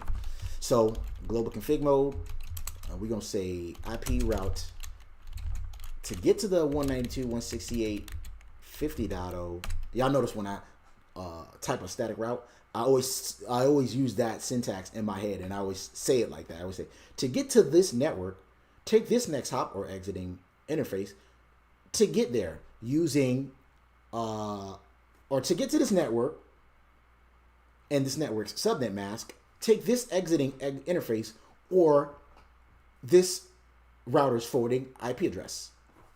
Y'all see, I always talk like that when I do that in my head, but y'all know I'm just talking out loud on this live stream. Y'all know I'm a weirdo. 255.255.252, right? No, not 252. He said 0. To get to that network, take the next hop of 30.2. So 192.168.30.2. So to get to that 50.0 network, which is simulated on router 4 by the loopback, take the next hop address of that 30.2, right? So router 4's gig 00 should be 30.2, right? Is it? It is 30.2, gig 00, right? Always verify, right, y'all? So take that next hop, and then we're not going to, actually, let's set that as the, no, we're not going to change the static route. We'll create another floating static route over here. That's what we're going to do. We're going to create another floating static route. Also, yes, just like what Paul B said, man, we think great minds think alike, dude. Y'all see, don't listen to Paul, man. You don't want to listen, but you don't want to listen to him. You need a static route on router 4. Exactly. Oh, yes, you're right. I meant a static route going back the other way. So, yes. So, that's the other thing. Good point, Paul. I was not thinking the same thing what you was thinking. So, basically, with static routes, when you have a static route to get somewhere that way, static routes work bidirectionally. In other words, you need a route to get there, but you also need a route to come back. So when we try to ping from router 1 going that way, we're not going to get a route back. We're not going to be able to ping it. It's not going to come back to us. So we need to create another static route on router 4, just like what Paul said. So I'm glad he's in here. I want to go to the network, blah, blah, blah, with subnet mask, blah, blah, blah, via blah, blah, blah, blah. Yes, exactly, Danny. That's what I meant too. So Paul B made a really great point, and I forgot we need a route coming back the other way.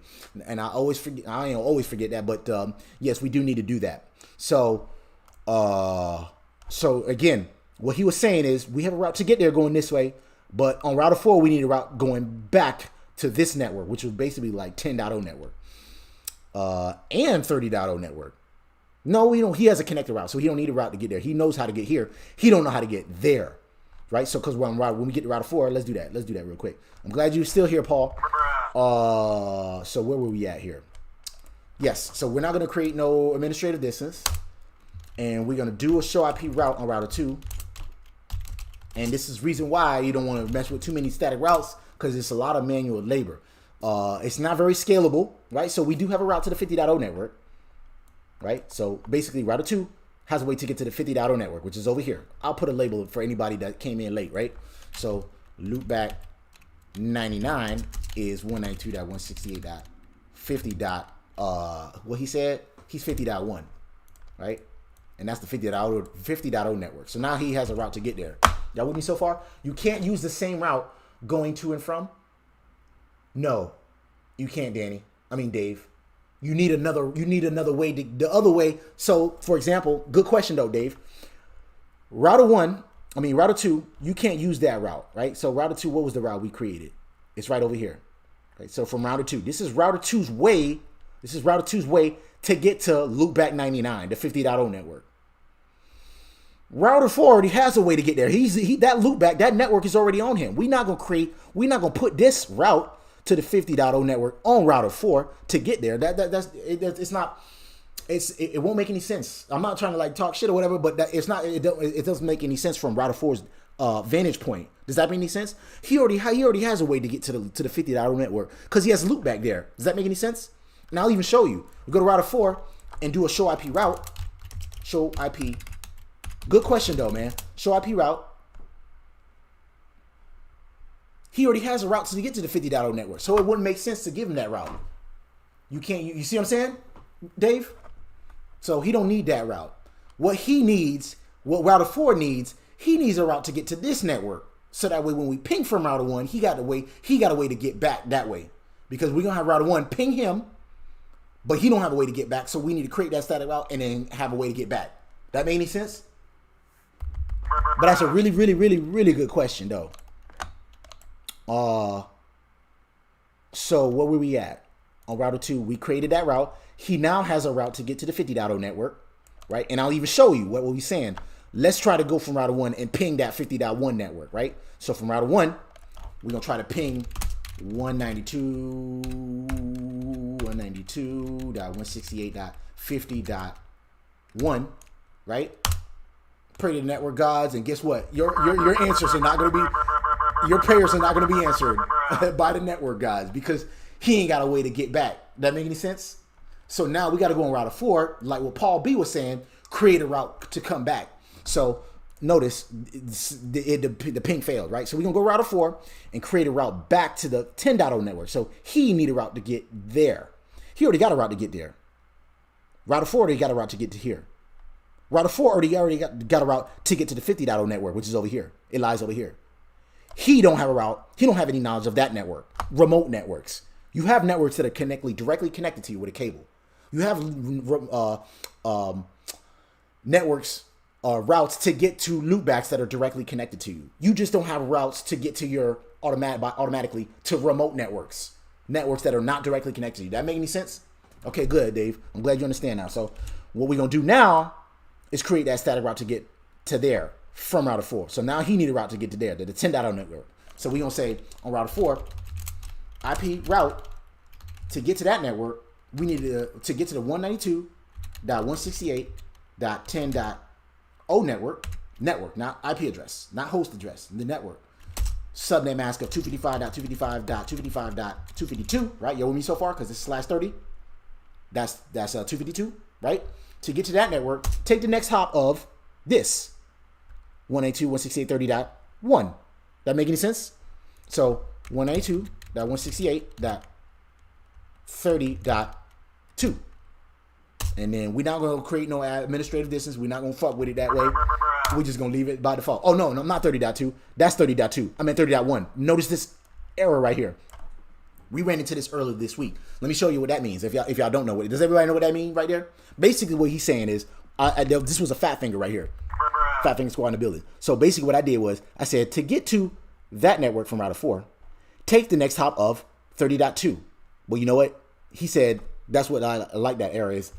That's the invalid next hop address. It's this router, you dumbass. That interface is on this router. We already know about that IP address.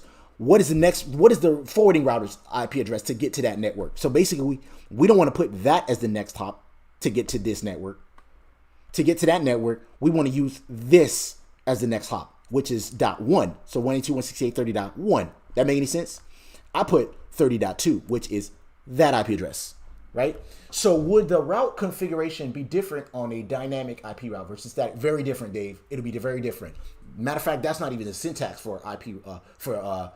It depends on what dynamic route you use. They all have different ways to create routes. So yes, it'll be totally different. This is a totally different realm here. So yes, good question, Dave. It'll be really different, and the way it works is different too. So it's just like the red line on the map that you take to get the destination. That's not the same thing as GPS or Google Maps on your phone. They work differently, right? They use different algorithms and everything to get to your destination.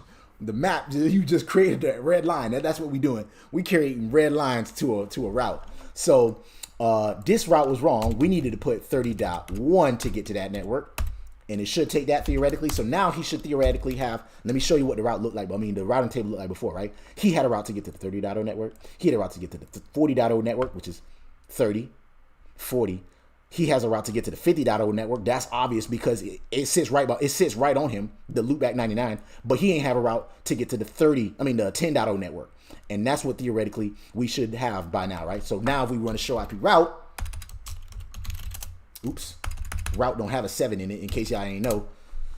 Now we should have a route to the 10.0 network, and it's a static route. It's right there. We could have put a dynamic route, if that makes any sense too. So good question, Dave. We could have put a dynamic route to get there, but I don't want to make it too funky and confuse anybody. We playing with just static routes today, right? And then the administrative distance is 1. To get there is 30.1. So theoretically, router 1 should be able to ping router 4's loopback now, right? Pray to the network gods and hope it is answered this time. We're gonna go to router 1 this time and ping not 150.1. What was I thinking, man? It's not 150. So that was a mistake anyway. Damn, I wish let's do this. Let's remove that route real quick. Let's remove that route. I was pinging the wrong address. So let's do this. We're gonna remove the 10.0 route real quick. I'll put it back. So now you show IP route, right? He don't have a route to the 10.0 network anymore, right? I don't know that was a fat finger right there. That was a fat finger. I'm glad I ran that back. Fat finger squad in the building. Let's try to ping 50.0, and theoretically it should fail. So the network guys didn't answer our prayers. Now we put that route on router 4 and pray to the network guys again. Y'all give me a second, real quick.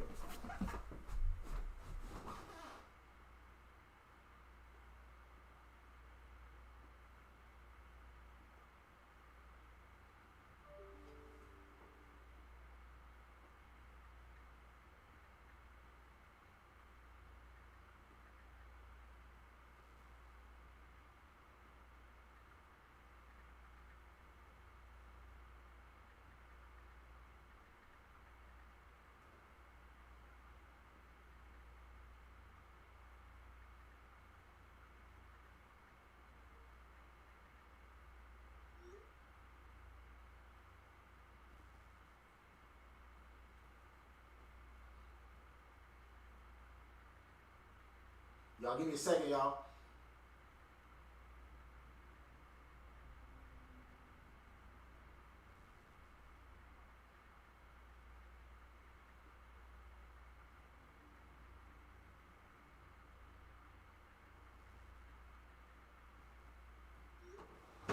All right, where was I?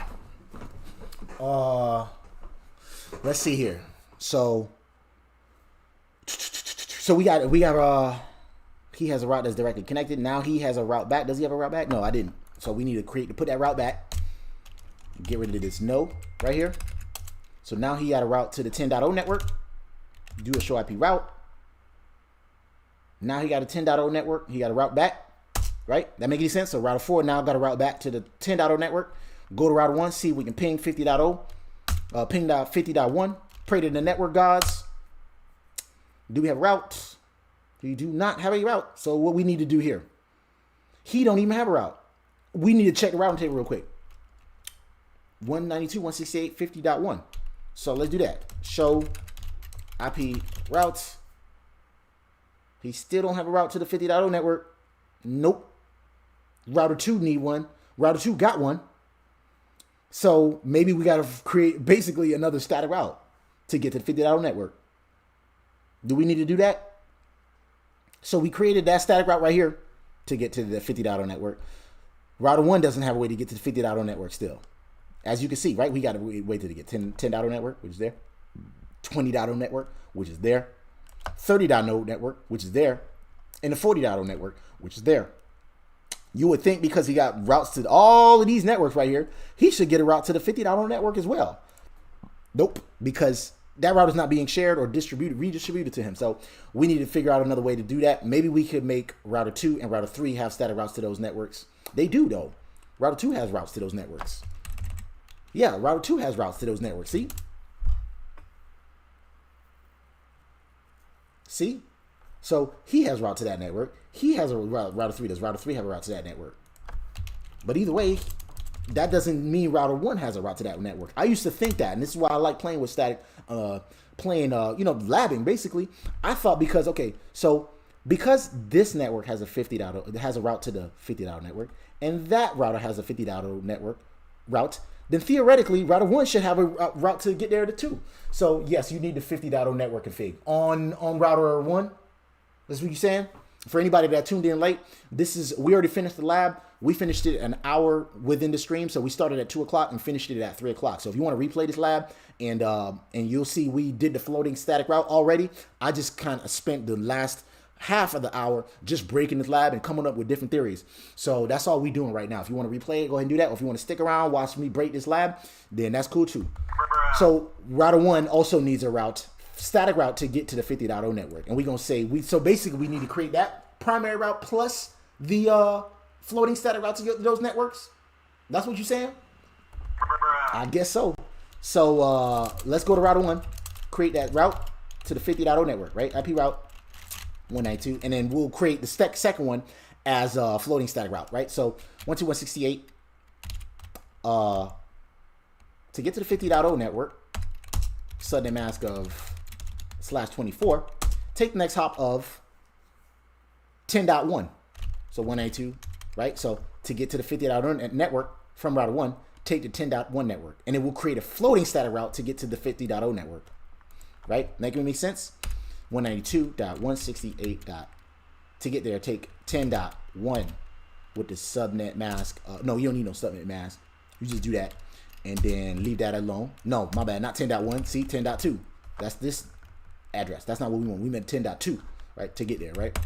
So now, does he have a route to get to the 50.0 network? He should, theoretically, right? And then we should be able to ping it, verify our work, right? Let's see. There it is right there. So now we got a floating static route. I mean, a static route to the 50.0 network, which is right there, right? Y'all with me so far? Paul said, so every route you want to reach, you need to configure it. Okay, static though. I like what you said there, Danny. So we need to configure that route too. But for static routes, you need to configure those. This actually might black hole traffic. If link, okay. See, this is why I'm glad you stuck around, Paul. This actually might black hole traffic. If link between router 1 and router 2 goes down, your floating static route will be added to router 1. Okay. But your static route on router 4 will remain because the link between router 2 and router 4 is still up. That makes sense. If you have asymmetric routing, you black hole your traffic via router 2. Okay. Asymmetric routing. And if y'all don't know what asymmetric routing is, asymmetric routing was like you take one way to get somewhere, right? Your destination, but to get back, you take another way to come back. If that make any sense. That's a good point though, Paul. Yes, only static routes. So yes, what Danny was saying to kind of like not to undermine what Danny was saying, what we're saying is for every route that you configure, you got to do it manually. But for static routes, you ain't got to do that. I mean, for dynamic routes, you ain't got to do that. It's done automatically for you, and that's the beauty of those routes. So, but like what Paul was saying, we might black hole traffic. But let's see what happens. It's a good thing we ain't on a production network. Let's go ahead and do it. So, what we said. Now we got a route to the 50.0 network. Let's go ahead and see if we can ping it. Right? Pray to the network gods. 192.168.50.1. And we got a reply. Good. So basically, router 1 was able to ping 50.1 now, right? Because he has a way to get there, and he also has a way to get back, right? So, and then we had to create that route to get to this network right over here. So we had to configure that, right? So what else we needed to do? Which way did he take? That's a good question. No, we already know we took that way. We already know we took that way. So let's create that floating static route now. So now we're going to create, to get to the loopback, we're going to create a backup route to get this way, right? So, but we're going to, y'all remember how to create the floating static route, right? We put administrative distance at the end of the route, right? So dynamically routes share their routing table. Yes, exactly. So global config mode on router 1, IP routes 192.168. To get to the 50.0 network, take the next hop, the subnet mask of 255.255.0, take the next hop of 192.168.20.1, sorry, 20.2, with, yeah, and that's pretty much it. That might, let's see, I want to see what happens if we do both of them at the same time, because now those two static routes will conflict each other. What happens if you do that? He still took it.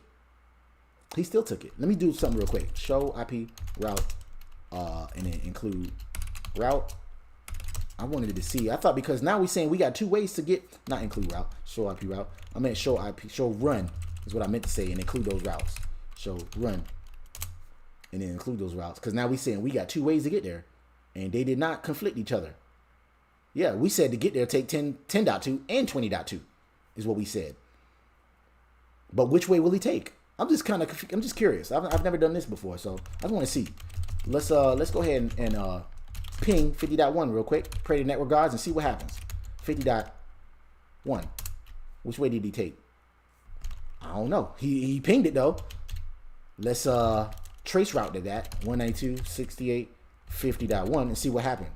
He took 10.2. So he took that way to get there. He still took that way. Let's look at the routing table now. He took, see what, 10.2? Then he took 30.2, which is right there. And then he got there. So basically he took that way to get there. Even though we had two routes that both at the same time. It load balanced. What way? 50-50? In what way did it load balance? What if we do it again?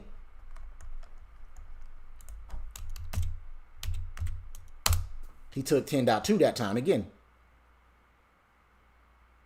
It's static routes. Okay, so it load balanced, but at what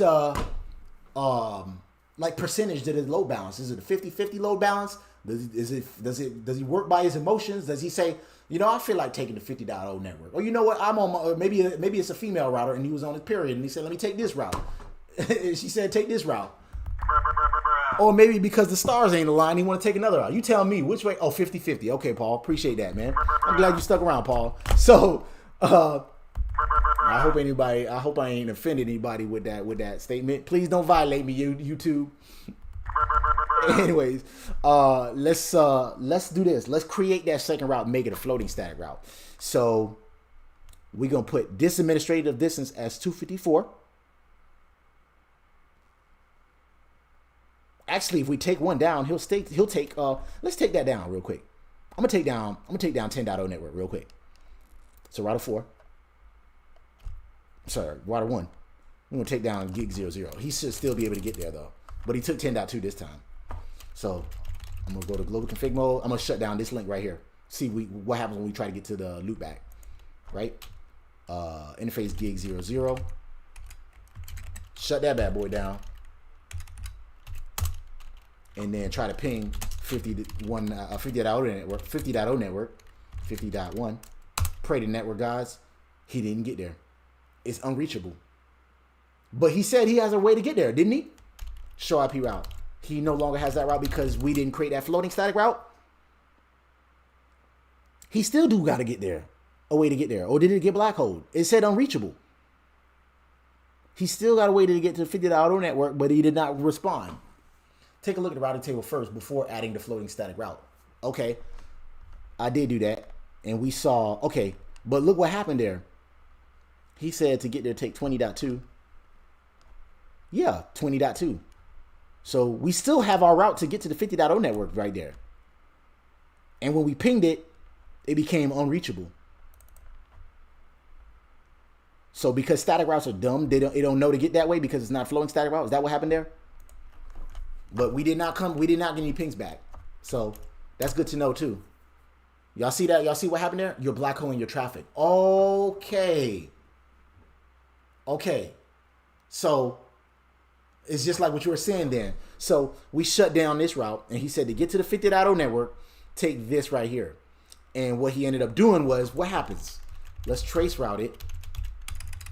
You see, I'm glad you stuck around, Paul, and I'm glad we're doing this because I'm seeing IP packets being black holed, and I never knew this or never seen this before. So 192.50.1 could get there.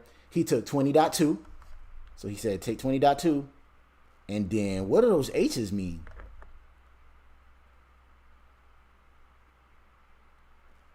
Huh. Explain that to me though, man. What essentially what is black holing your traffic, Paul? Because I mean, I know he's saying it's going nowhere, but I mean, theoretically, he should still be able to reach our 50.0 network, right? Because he's going this way. He said next hop is 20.2. And then after that, he said he don't know what the hell to do with it. That's what it looked like is going on here. Look at your routing table on router 4. Okay. Okay. I like this. So IP route.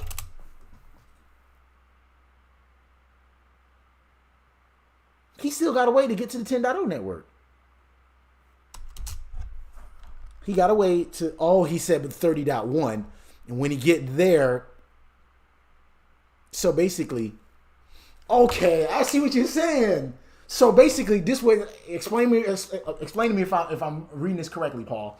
What's going on here is, I said, to get to the 50.0 network, take this as the next hop because this one is down, right? So since he did that, he go this way, right? But router 4, he only knows to get to that network, the 10.0 network, by going this way. So, okay, he goes this way, but that is down. So basically, it comes this way, and it comes back, and then it dies. Is that what you're saying is happening, Paul? I think I see what's going on now.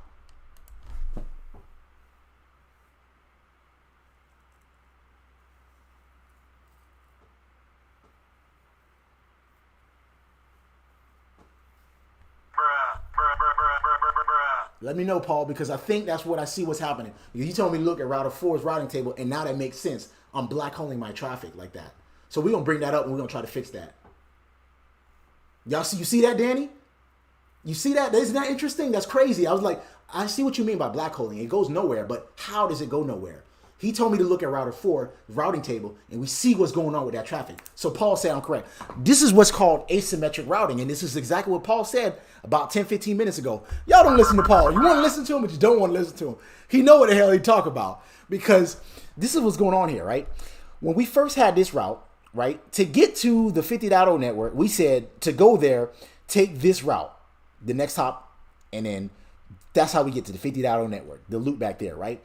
And to come back, remember, with asymmetric, with static routes, we got to have bidirectional routing. So we have one way to get there, but we also have a way to get back, right? So our way to get back using that route was go to router 1, router 2, he gets the loop back, right? So router 4 has his way to get there to come back to that network. You got to send that packet back going this way, right?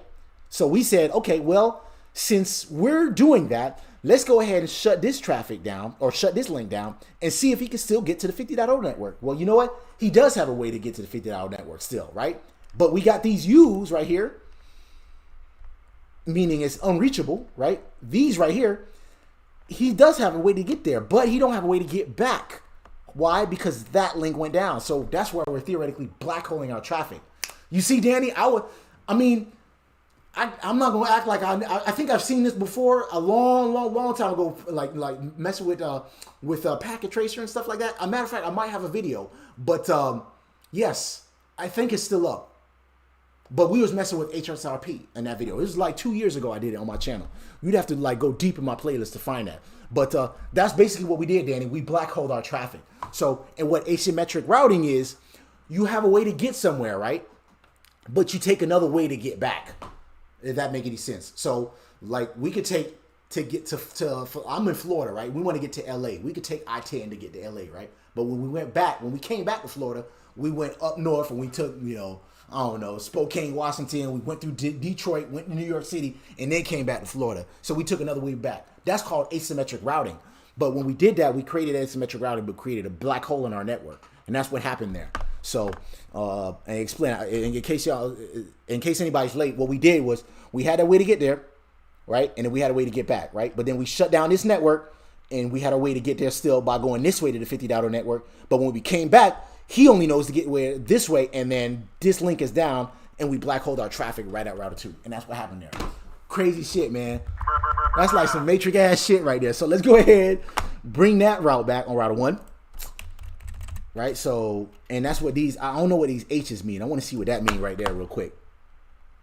Like I said, this lab is already closed. I mean, we already finished this lab. We're just doing some experimenting. Cisco. See what that means. The return code of H. Host unreachable. So that's what that means, y'all. I didn't know that. Real quick. Always want to do this stuff. And that's how you kind of learn this stuff, right? We're labbing. Lab every day. Says ICMP return code of H. Working with IPv6 at return code of H. We're working with IPv4, and that's anybody know what I can find these values of. So right there, H means unreachable, right? Each exclamation point indicates a reply, right? Because remember when we always pray to network guys, we hope for 5 exclamation points, right? But then we got some U's there, and the U meant we don't have a route to the host. And that's not U. Yes. No, we had H. We had an H. So if there's an H, that means the host is unreachable. And that's what happened there. Right? So we have some U's right over, where is it at? Right there, unreachable, right? And then we had some H's when we did the trace route, and that's what happened there. Y'all with me? But how do you make this work then? Okay, just like what Paul said, dynamic routing is one way we make it work. But what I want to test is, how do we make this work with the floating static route? Can we still get there? Are we going to still black hole our traffic if we have a floating static route on both router 1 and router 4, Paul? So basically, we'd have to have a floating static route on router 1 and a floating static route on router 4, I think, for us to make this work. So no selection with static. Let's see. We're gonna find out that, or we'll just wait till Paul give us the answer there. So let's go to router 1. I love doing this shit, y'all. This shit is fun as hell, man. I would have never known how to black hole my traffic like that. That shit crazy as fuck. So on router 1, what we said we gonna do? Let's bring that link back up, right? Interface gig 00. Let me check the Discord server real quick. Have you done any videos on HA?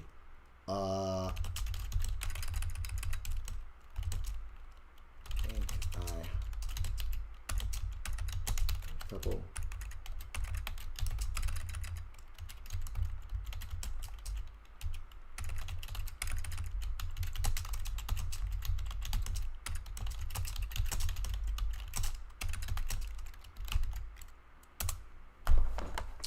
Damn, that shit crazy as hell, man. It's like we sent some shit to the damn Matrix, man. That shit crazy as hell. Show no shut. Let's look at our routing table. We should be able to theoretically ping it this time now that we brought that link back up. And then we're going to make that second static route. So, yes, we now have a route to the 50.0 network. He had it before, didn't he? Yes. Let's bring it back up real quick because I don't think it showed up. It populated in the routing table yet. Yes, it did. No, it didn't. Yes, it did. Because we had 2 routes. So we should theoretically have... No, we have 2 manual routes, but we don't have... only one of them showed in the routing table. Yes, there it is right there. We got 2 ways to get there. 50.0 network. Y'all see that so far? Oh, I unplugged that bad boy. Once I create them 2 floating static routes, and then I think I'm gonna call it, maybe make something to eat.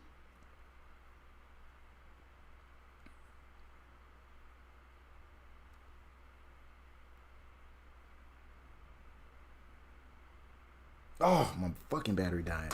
All right, so no more brush for y'all. So let's see here.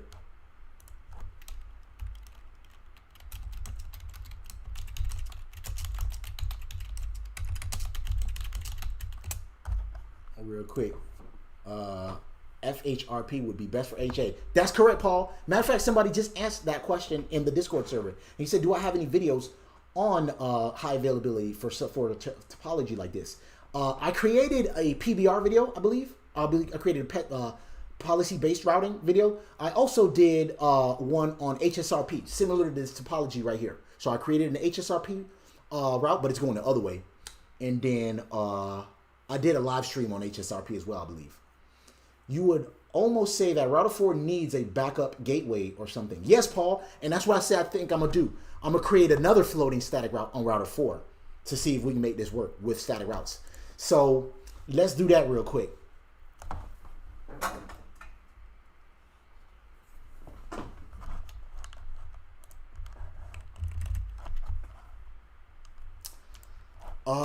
So we're gonna go to, let's see. So we got 2 ways to get there. I'm gonna go ahead and remove one of those and create a floating static route. So let's do a show run include route, and I'm gonna get rid of that second route and then make it the administrative distance. So we got a lot of routes there, man.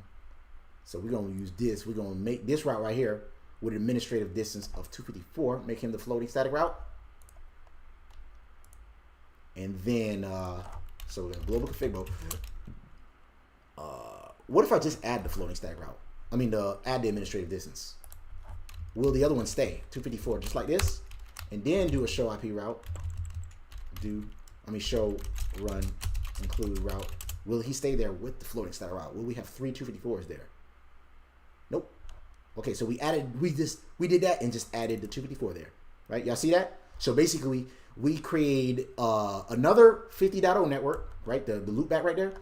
He's gonna be basically the static route to get there, that administrative distance. But theoretically, if we shut that down, we'll still have a black hole because he don't have a route to get back still, right? You see that, Danny? So let's try that real quick. No, we already know he gonna. Let's do it anyway though. Let's just verify real quick. So let's go ahead and ping. Oops, my bad. I was pasting real quick. So let's go ahead and ping 192.50.168.50.1. Pray to network guys, and we got a reply, right? Remember, 5 exclamation points lets us know we are good to go. But if we shut down the gig interface, gig 00, that right there, we should still theoretically black hole our traffic, right? So global config mode, interface gig 00, and we're gonna say shut that bad boy down. Try to ping the loopback again, 192.168. I wish you could ping just last half of it something, but 50.1. Then we got some views there. So we black hole our traffic again, right? So let's go ahead and take a look at the routing table real quick, bring it back up, and then create some backup routes on router 4, right? Create a floating static route and see if this worked this time. And after that, I think we should be able to call it. Okay, so yes, now the floating static route got there. See, the administrative distance is 254 this time, right? Remember the first time the administrative distance was 1, right? That was our primary route. So our primary route was this to get there to the loopback. We shut that bad boy down, but he don't have a way to get back. So this was our backup route, 254. It got to the loopback, but then when the ping came back, it came this way, and then that link is down, so we black holed our traffic. All of our traffic going into a little black hole over there, right? It's like some spaceship shit, man. That's crazy, man. Galaxy, man, it's crazy. That shit crazy to me, man. I know this, y'all looking at this, man. Like, this guy's amused by the most simplest shit ever. But you know what? I like this shit, man. I just like the way packets flow through the network. It's just crazy to me how y'all watching this video on YouTube and you seeing a video stream just with packets. This shit's crazy as fuck to me, man. I'm just amazed by it. So now let's go ahead and we see our routing table. Let's go ahead and router 4 and create that backup route. So now let's take a look at our routing table real quick again. And that explained to us why we had that backup, that black hole there. So just create a regular static route on router 4 and do the floating static route on router 1. You're going to still black hole your traffic if you do a flat floating static route on router 4. How the hell? How the hell? Because he's saying to get to the to get to the 10.0 network. Oh, yeah. Because how are you gonna black hole it? Explain that to me, Danny. Paul. Because we saying what I was going to do here is create a floating static route and go this way, right? So we're saying, okay, if this link goes down or if this route go down, your way to get to the 10.0 network is to go this way. Right? Because we created, what is that first static route tell us to go to get there? We said to get to the 10.0 network, take 30.1. So now we're going to say you can still take, we're going to say the backup route. Oh, that's why. I think I see what you said. You still backhauling your traffic because you're saying, no. Yeah, because we're going to use 40.0. We're going to use 40.1 as our floating static route. You see what I'm saying? So, like, before you explain that to me, I'm gonna create what I said was gonna be my theory. So on router 4, I said I was gonna create a floating static route like this: IP route to get to the 192.168.10.0 network with the subnet mask of 255.252. Take the next hop of 192.168.40.1, which is that as the next hop, right? Let me go on there and verify real quick. Yeah, 40.1. Take that as the next hop. But then the administrative distance is going to be 254. So that's going to be our floating static route to get to the 10.0 network. Why is that? Why is that a black hole still? If router 2 to router 4 is still up, your floating static route will never be added to the routing. Oh. But we going to take it down, though. Oh, the router 2. Oh, so if this one is still up still. So this one is still down. He's saying you can still get there. You can still get to the 10.0 network using this, and you still going to black hole your traffic. That's what you're saying. Both links to router 2 and router 4 would need to fail. Okay, so I'm going to do that. Will he take it that way? What happens if I take both of them down? Excuse me, if I take both of them down. Y'all see what's going on here, right? Basically, we're creating these floating static routes, and this is a lot. This is why you don't want to mess with static routes too much, because it's too much manual labor to fix. You got to come up with all these different scenarios in case this route go down, go take this way, whereas OSPF, which uses the Dijkstra algorithm to come up with these different ways in case these different scenarios happen. Same thing with EIGRP. If this route fails, take that. That's the point of using GPS instead of writing a red line to your map to get to your fucking destination. I ain't got no bruhs no more, but bruh. Phone died. Let me turn it back on. But y'all see what's going on here, though, right? Yes, that would work. So Caesar said there is no way for router 4 to know if router 2's GI00 go down. Yes, exactly, Caesar. There's no way for him to know. Actually, there is a way to know with static routes. No, there is no way. Unless we created like IPSLA, if you know what that is. Isn't that correct? If we created an IPSLA for the router 2's interface on gig 00, if that go down, that's one way for router 4 to know. But that's a good question, Caesar. So I'm gonna create this floating static route. I'm good there. I'm gonna create this as a floating static route to get to the 10.0 network. Right? Let's see. So let's see what happens. Show IP route. Take a look at our routing table now. So now he should have. He still got one way to get to the 50.0 network, which is I'm sorry, not 50.0. I meant 10.0. That's what I put, right? I put 10.0? Yes. To get to the 10.0 network. Right? So to get to the 10.0 network, take that, 30.1.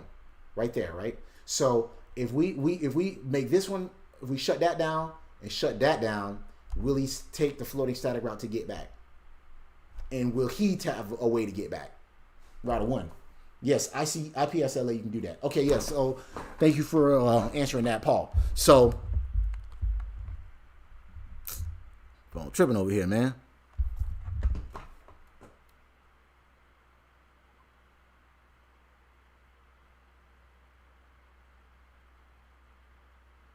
Y'all real quick, hold on for a second. I've been labbing all day, just ignoring people and shit. Y'all, hold on for a second, all right? We got a little intermission here. I used to play, I guess I could play some weight music, some hold music, but I don't want to hold y'all on too long. Y'all give me just a second. While that load up, let's get to doing what we was going to do. So, router 4, he has a route to get to the 10.0 network. So, what happens if gig 00 failed? Does he still got a way to get to the 10.0 network? We would have to, we said we were going to shut that down and shut that down, right? So let's see if he can ping 10.1 real quick. He theoretically should. 192.168.10.1. Pray to network guys. He don't got a way to get there because I believe that's shut down right there. That's what's going on, right? He still should be shut down. Yep, he shut down. That's why he can't get there. So unless we bring that up, he don't have a way to get there. So go back to router 4 and then let's create the floating static. When we created that floating static route, we needed to shut that bad boy down to make him go this way to get to router 1. And then router 1 should still theoretically get to the loopback over there to get to the internet still. So both of these mugs would have to fail. Basically, yeah, both of these would have to fail for him to get to that network, which is why static routes is not very scalable. That make any sense, y'all? And this should be the most believable route. Okay, so let's do that. We created the floating static route there. Let's go ahead and shut down GI00, right? Because he said the way to get to the 10.0 network was 30.0 or 30.1, which is that interface right there. So let's go ahead and shut that down and see what happens to the routing table and see if we can ping to the 10.0 network, right? So global config mode, we're going to shut down interface. Y'all give me just a second. I know I'm creating some suspense here. bruh.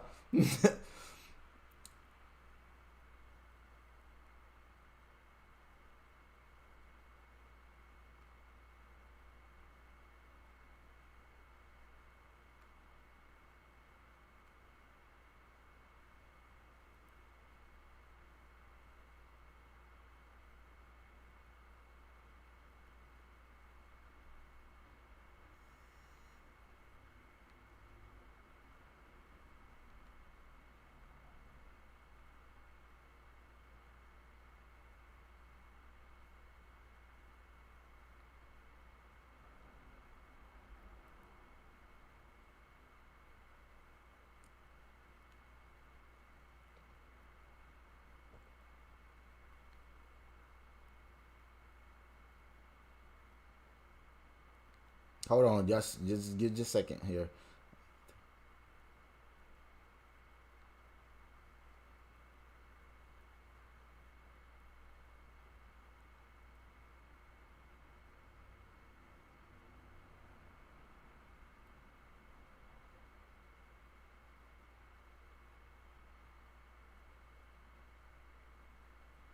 All right. So, router 4. He needed to shut down the gig 00 interface.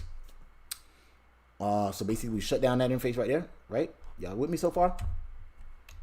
Shut down that bad boy and see what his routing table look like now.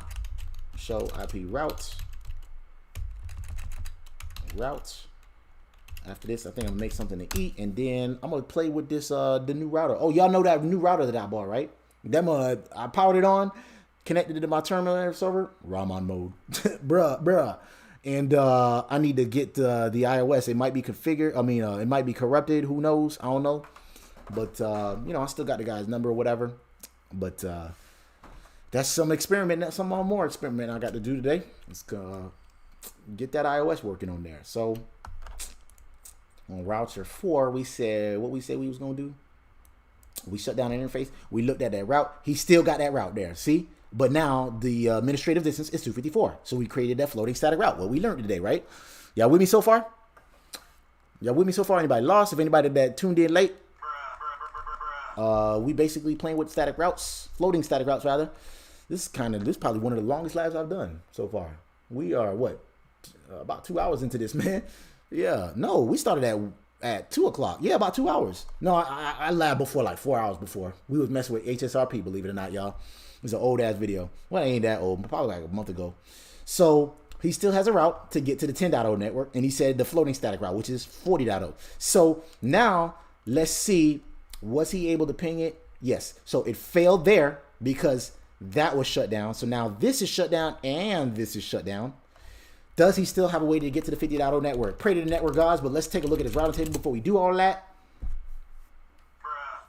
His routing table says, yes, to get to the 50.0 network, he got his floating static route. So not only did he need a floating static route, but he also needed his floating static route. And let's see if we can get to the ping that loopback. Ping 192.168.50.1. Pray to the network gods. Failed. What happened there? What happened there? So we shut down this interface.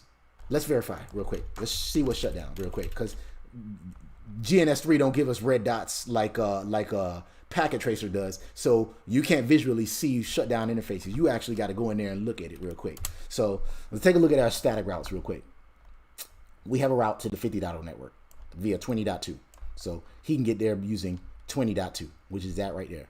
And then he should have a route to get to the 50.0 network that way, right? So and that's how he get to the 50.0 network. But coming back seems to be the issue. Let's take a look. What were you saying? Our company is literally binning all of these PoE 2960s because we moved on Meraki. I would have sent you some if you lived close. Man, that would have been dope, man. But you know what's crazy too? This guy that linked up with, he used to work for ISP, and he's got a bunch of like routers and stuff that he's selling on eBay and stuff like that. And I'm buying them from him because I want to mess with hardware. I like GNS3 and stuff like that, but y'all seen them CPU hog messages, and plus this laptop ain't really that, you know, it'd be acting funky sometimes. So I want to mess with hardware and stuff like that. I just love hardware, and I just love tinkering it with it. So, and plus the cabling, you know, you can't really simulate. You could simulate down networks like this, like we shutting down interfaces and stuff like that. But what if you have bad cable? What if, you know, you have hardware issues, actual hardware issues, right? What happens and stuff like that. So, and I hope that don't happen in my lab. But what was wrong here? It looks like we're still black holing traffic. And he also has some switches. I saw this morning. I checked eBay. He was giving away. I mean, he was selling some 3750 switches, and I bought these from eBay too for more than how much he's selling them for. So I could have just drove over and got them too. So, yeah, I really wish I waited, but it's all good because these helped me learn how to stack and stuff, and then I ended up getting the jobs doing a lot of stacking, you know, stack wise and stuff. So, what we said we was gonna do here, we need to figure out why that still failed. On router 4, does he have a route to the 50.0 network? He do. It's to the 10.0. Oh, that's why. No, to the 10.0 network is 50 to the 40.0. So he said to get to the 10.0 network, take this as the next hop. So this one is down. That one is down. Why is he not going this way to come back? Should get a couple of Raspberry Pis. I guess I could do that. I haven't really messed with Raspberry Pi before. I remember when they first came out, I was like, you know, stoked about them. But I never really messed with them. I ended up buying one that was pre-configured with emulators, you know, like video games and stuff on it. Had Super Nintendo, all that stuff. But then I didn't really mess with it like that. And then I said, I don't want to play with video games anymore. It takes up a lot of my time. So I like doing this in my spare time right here.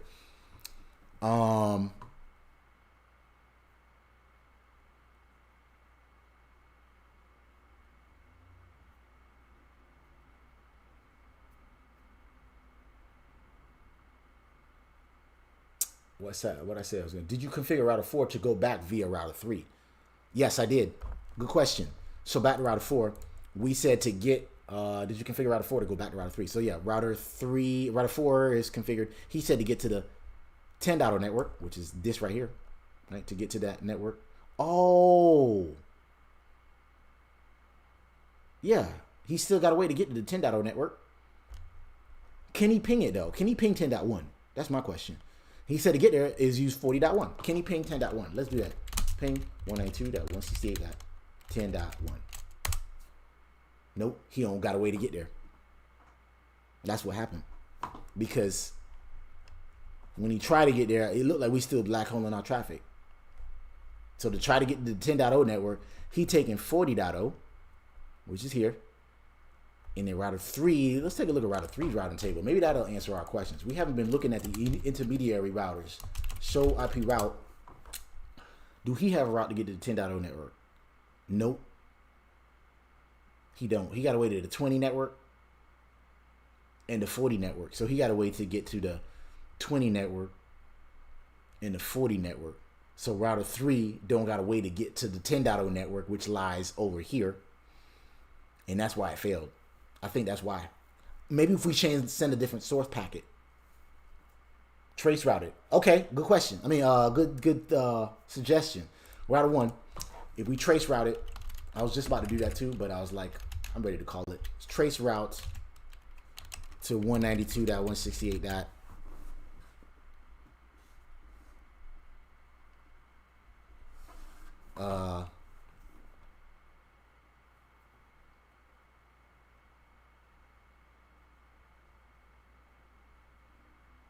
50.1. So it made it to the 20.2 network. So it made it to here. But then when he tried to get to the 50.1, it failed. Or, yeah, he made it to this hop right here, but then it failed after that. He didn't know how to get to the 50.1. That's weird. Does he not have a way back? What happens when router 4? I think he got a way to get there. None of these are shut down. Let's take a look at what's down and what's up. Router 1, show IP interface brief. Oh, there it is. 10 network has failed. I think, where was that? Where did you see that, Danny? It's all 10 networks failed altogether. You ain't gonna be able to get there. You can't get to 10.1 because it's shut down. Duh. Show IP interface, and that's what I'm about to answer with this show command right here. Show IP interface brief. He can't get to 10.1 because his admin down. What if we create a loopback there? No, you're right, Danny. You retracted that statement. You're right. He can't get to the 10.1 network because it's down. Of course he's not going to be able to ping it. And router 4 tried to ping that, but it's down. Host unreachable. That's what them U's mean. I mean, them H's mean. Trace router from router 4 back now. Yes, and that's what we did. Okay, let's do that. And that's what I was about to do too. Trace route. I keep saying that, and y'all probably don't believe me. I'll be having it on the back of my mind, but I'm like, my mind be over the place. 10.1. Obviously, he's not gonna be able to get there because it's down. So that interface right there, the 10.1 is down. What if we created a loop back there? Can he still get there? We would probably have to simulate something in the 10. I'm gonna create 10. No, you can't do 10.2. We only got host networks and we only got 10.1, 10.2. I can't use 10.3. That's a broadcast address. So in order for me to put something in the 10.3 network, not sure which network was failed. Yes, Danny, you correct. You was right. It's the 10.0 network. You was right. This right here, this line right here is failed. That interface is 10.1. That's the reason why you can't even reach it. It's not that it's black holed. It's just that it's down. You can't reach it. So that's the reason why we're not able to reach it. For anybody that's tuned in right now, we finished this lab. We started at 2 o'clock Eastern Standard Time. We finished it within an hour. We just spent the last an hour and a half just breaking this lab and coming up with different theories with IP static route, floating static routes, and just static routes all together. So that's basically what we did. For you guys that want to follow along next time, though, get you a copy of this book, Cisco CCNA 101 Labs version 4. You can get a copy of it from 101labs.net, or there's a link in the description box below. It's authored by Paul Browning and Farai Tafa. You get that link, you click that link, and that'll take you to an affiliate link, and you'll be able to get the book there. You can also join the Discord server, and I'll let you know if there's any changes to my schedule or anything like that. I typically lab or stream Monday through Thursday, 8 p.m. Eastern Standard Time. I just happened to lab today because I don't have my daughter and stuff like that, so I said I'm gonna go ahead and do that. That's pretty much it there. Yeah, so that's the reason why he can't even get to it, because we shut down this interface and shut down that interface. Unless we created this as a maybe /25, or maybe if we change the subnet mask and put another host in a 10.0 network, will he still be able to get there? That's one thing we should be able to do. Increase the subnet mask. Exactly, Caesar. And that's what I thought about doing. So let's go ahead and do that. Let's just do that. Let's go. Exactly. I was thinking that too, Caesar. Believe it or not. And I know I'll be saying that like, oh yeah, I was thinking that too. No, really, I was thinking that. But I said I was gonna call it a day, but I want to whatchamacallit? Experiment here. So interface GI00, we're gonna say IP address is 192.168.10.1, but the subnet mask is gonna be 255.255.255.0, right? And then I'm gonna create a loopback on router 1. Let's do that. We're gonna create a loopback interface loopback.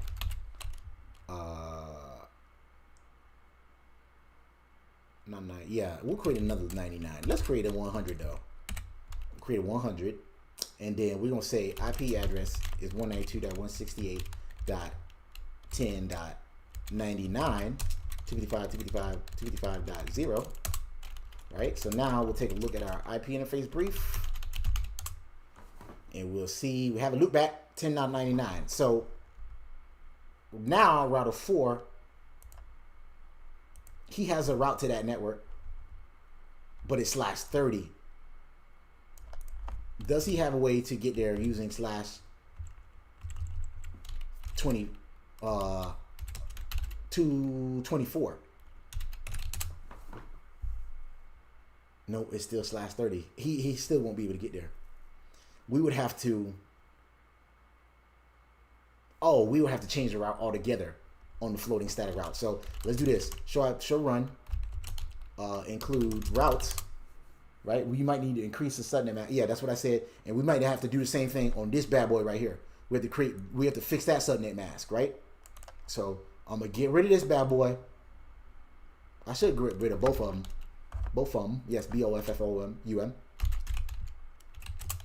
And say no IP, no route, no IP this.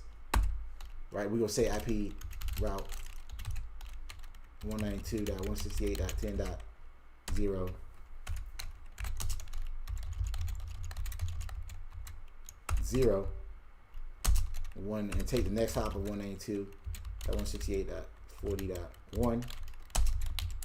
Right, take a look at our routing table now. He still got a route to the 10.0 network, and it's /24 now. So now, can router 1 ping router 4? That loopback, he should still be able to get that, right? Am I correct in saying that?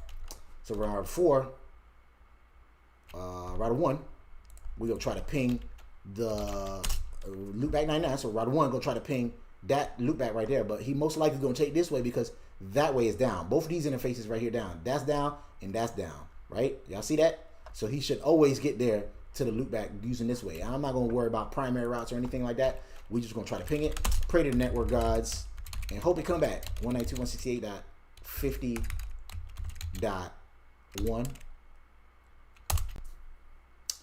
And look like that failed too. Yep, that failed. Is it because we need to increase subnet mask or what we did? 168.50.1, yeah, show IP route. Does he have a route to get there? To the 50.0 network, he does. And it's via 10.2. Oh, we got to fix the route on router 3 too.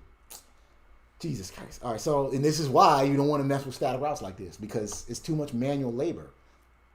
OSPF, EIGRP, they're going to change all this for you, right? So there's a lot of manual labor here. So if we look at this right here, does he have a way to get to the 50.0 network? He don't. He don't. He got a way to get to the 20 network and the 40 network. He don't got no way to get to the 50 network. I think that's what's going on here. 50, router 1 does. He said to get to take 10.2. Oh no. It's directly connected. He said to the 50 network, he said you got to take 10.2 still. Oh no. That ain't gonna work. That's why. Get router 3 and router 4. So we got to change. You saying we got to change? We got to change those subnet masks on those or create them static routes there. That's what we got to do. But notice this too. He said to get there, take 10.2, which was this, which is down to get to the 50.0 network. That's what's going there. So he's still going this way to get to the 50.0 network. You see that? Let's see. Show IP. Show run. And then, sorry, late to the party. It's all good, Spinning Spiral. We finished this lab in an hour. We finished it at 3 o'clock p.m. Eastern Standard Time. I'm just doing a lot of breaking and fixing and just experimenting with IP static routes and stuff like that. We already, like I said, we already finished the lab. In case you want to, you could replay it.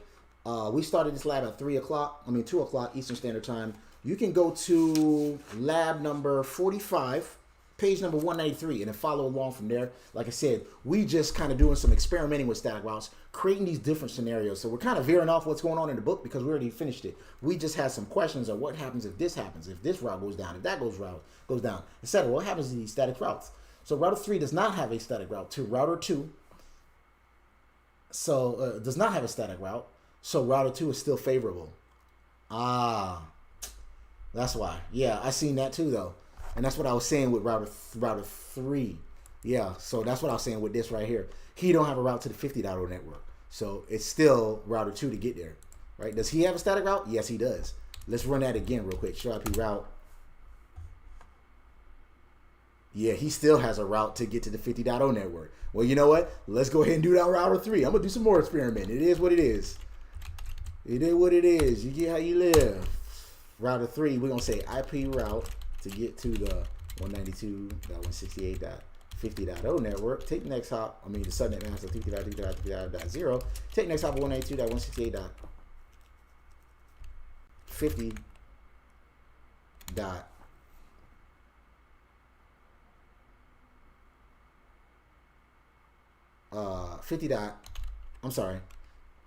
40.1. I had a brain fart there. 40.1. Maybe I need to maybe I need to call it. And then he's not gonna have a static administrator. This is we're gonna leave him as is. So get to the 50.0 network. Take 255 to 55, and the next hop is 40.1. Not 40.1. That's this router. 40.2. See, I almost made that mistake there. Let's do a show IP route. Take a look.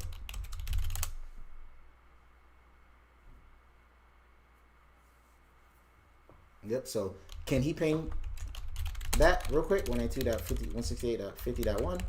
He can ping it. Good to go. Can router 1 ping it? Pray to the network gods. 168.50.1. Failed. Oh, router 4 need a way to get back too. Jesus. Yeah, he do got a way to get back. Guys, I'm out. Take care and be safe. Yeah, I'm about to call it too, man. Too much experimenting. We broke everything in here, and router 4 does not have a way to get back. Does he? Does he have a way to get to 50.1? He do. Directly connected. No, not 50.1. I meant he needed a way to get to the 10.0 network. So he needed a way to get to 10. What was it? What was the IP address on router 1? I'm about to call it too, Danny. Let's do a show IP interface brief real quick. 10.99 is what we was trying to get to. Can he ping 10.99? 192.168.10.99. It was a 10.99. Yes, 10.99. He can. Nope, it's unreachable. He can't get to the 10.99 network because he said to get to the 10 network, take 40.1, and then router 3 don't have a way to get there. I don't think. Yes, he does. Router 3 does. Router 3 have a way to get to the 10.0 network? Show IP route. He don't have a way to get to the 10.0 network. So router 3 needed a way to get to the 10.0 network. Let's do that. I'm doing too much breaking here, but it is what it is. But then, yes, okay, he needs a way to get to there. So IP routes 192.168. To get to the 10.0 network. Take next hop of subnet mask of /24. Take next hop of 192.168.20.1. So now he Router 3 got a way to get to the 10.0 network, right? So let's see if we can ping the 1099 from here. Ping 192.168.1 10.99. So he can ping. So he can ping 10.999. Can router 4 ping 10.99 now? Yes. Pray to the network guys, and we got a reply. Now we making some progress here. We just breaking things and just fixing things is all we doing here. So notice how I'm perked up right now, right? So, and again, we already finished the lab. We already had 5 tasks in the lab book. We're just doing some experimenting, breaking, and figuring out what happens if this route goes down, if that link goes down. Can you still get to somewhere? Now we're going to try to see if router 1 can ping the loopback 99, which theoretically, I mean, primarily his way to get there was to go this way, but right? But we took that link down. We also took that link down, and he should theoretically go this way to get to loopback 99. We tried to do it earlier, but we had to create more static routes to get there, right? So static route on top of static route and on top of static route. Let's do a show IP route and see what our routing table looks like now. Can we still get to the 50.0 network? Yes, we do. And he said to get there, and it's a 1. Take 10 dot. Oh, see, he's still favoring this route. That's not good. It's gonna fail. It's gonna fail. That ain't right. That's still gonna fail. Just by looking at this, we can see it's gonna fail. How didn't we create? We made these 2 fail, right? Did we shut these down? So his floating static route should kick in. Let's do a show IP route. It doesn't have .20. Router 4 does not have .20. Oh, I see what you're saying. I see what you're saying. He don't have a way to get to the .20 network. He don't, do he? He got a way to get to the 1099 though. How the hell he was able to get the way back here if he don't have a way to get through there? That's crazy. So IP route. You said he don't have anything to the 20 network. He don't. He really don't. That's crazy. Okay. So router 4 don't have a way to get to this network right here, which is crazy because he was able to get to the 10.99, which is back here somewhere. That's crazy. That's crazy. You see that? So let's do that. Let's do that. We just putting static routes on static routes. This shit crazy as hell. So we created some black holes in this router in this network. Now we creating a static route on top of static routes. Let's do 192.168.20.0 network. Subnet mask of /24. Next hop of 40.0. Of course he gonna get there because we're not creating a static route. I mean a floating static route like that. We could create one going the primary way and then create a backup way to get there. We could do that. But it should theoretically work anyway. 192.168. I should create two ways to get there. Let's do that. I'm going to create 2 ways to get there. So we're going to say to get to the 20.0 network, take 192.168.30.1.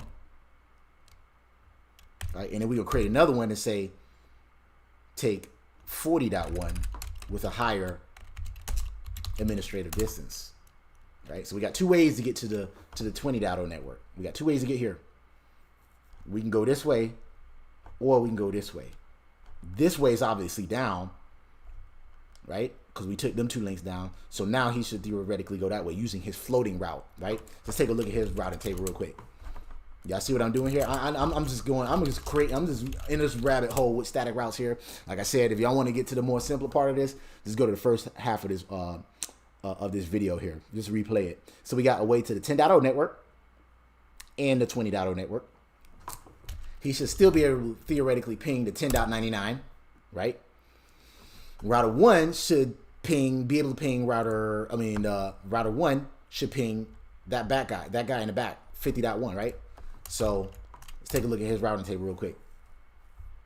He got a way to the 50.0 network, right? Don't he? He do, and it's via 10.2 still. That's not good. That's down. That's down. Why did he not fail over to this 20.0? Oh, yeah. What you said?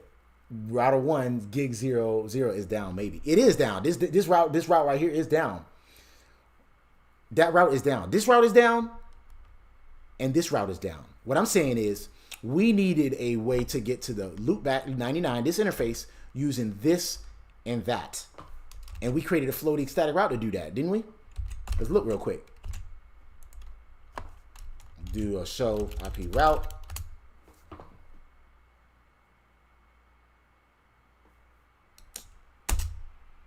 None of them showed up. Okay, so run. That's crazy. That's how you know I need to end this shit. Include route. Let's take a look at our routes that way. 50.0 network. He said take 20.2. And then we created that back route. We see this is the primary route. Take 10.2. Then we created a backup route to get there to the 50.0 network. We said take 20.2, which is this right here. Why is he not showing up in the routing table? Show IP route. Where's he at?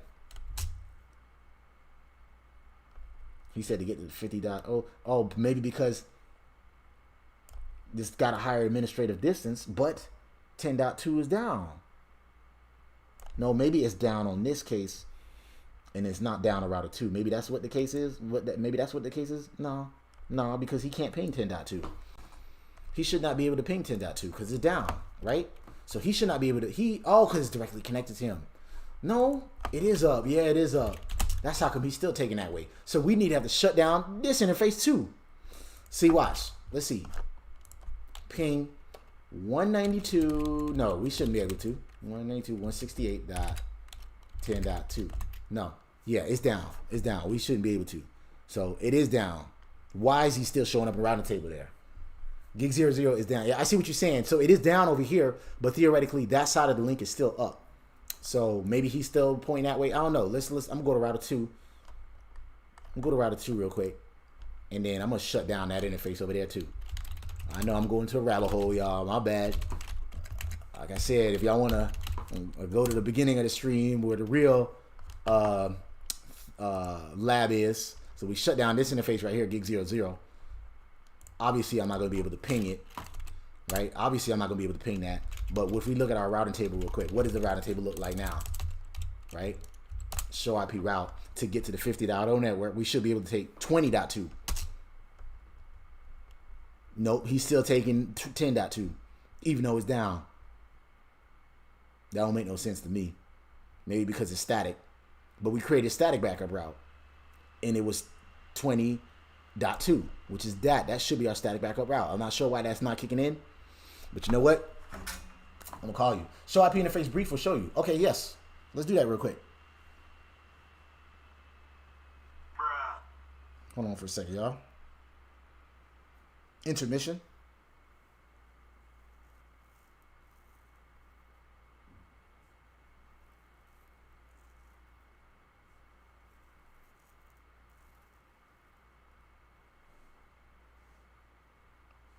Bullshit. Okay, so what you said, show IP interface brief is what you said, Caesar. Show IP interface brief. Let's see what's down and what's up. Gig 00 is admin down. So on router 1, this is from router 1's perspective, right? Let me close this real quick so y'all can see. So we said router 1, his gig 00 is admin down. That right there, right? And then the other two is not assigned. And then we said gig 01. This is still up. This interface right here is still up. Right? And then we got the loopback that's sitting back here, 10.99. Right? And then we created another loopback. We're trying to get to 50.1 using a floating static route. That's what we're trying to do. I think it's because it's still /30. He was talking to @trust. But what you mean? Trust. Yeah, I see what you're saying. Yeah, we shut these two interfaces down just to simulate a backup route. So it's like a link that's down. It's like I'm pulling the cable. That's why I like hardware. I could have just pulled the cable and see, what happens. And this is how you simulate real life. You have these outages that go down on a production network. Well, guess what? You call the ISP and they're like, hey, what's going on here? Why is it not? Oh, there was a fiber cut, right? And this is how we simulating this, by shutting down links that way. So what we trying to figure out is, so since those two links are down, we created what's called a floating static route. When those two goes down, we should theoretically get to the internet going this way. But he's still going that way, even though this is down. And that's what floating static route is supposed to do. If you'll see at the beginning of this live stream, that worked using the, topology that they created in the books and stuff like that. So, do real quick. Let me see real quick.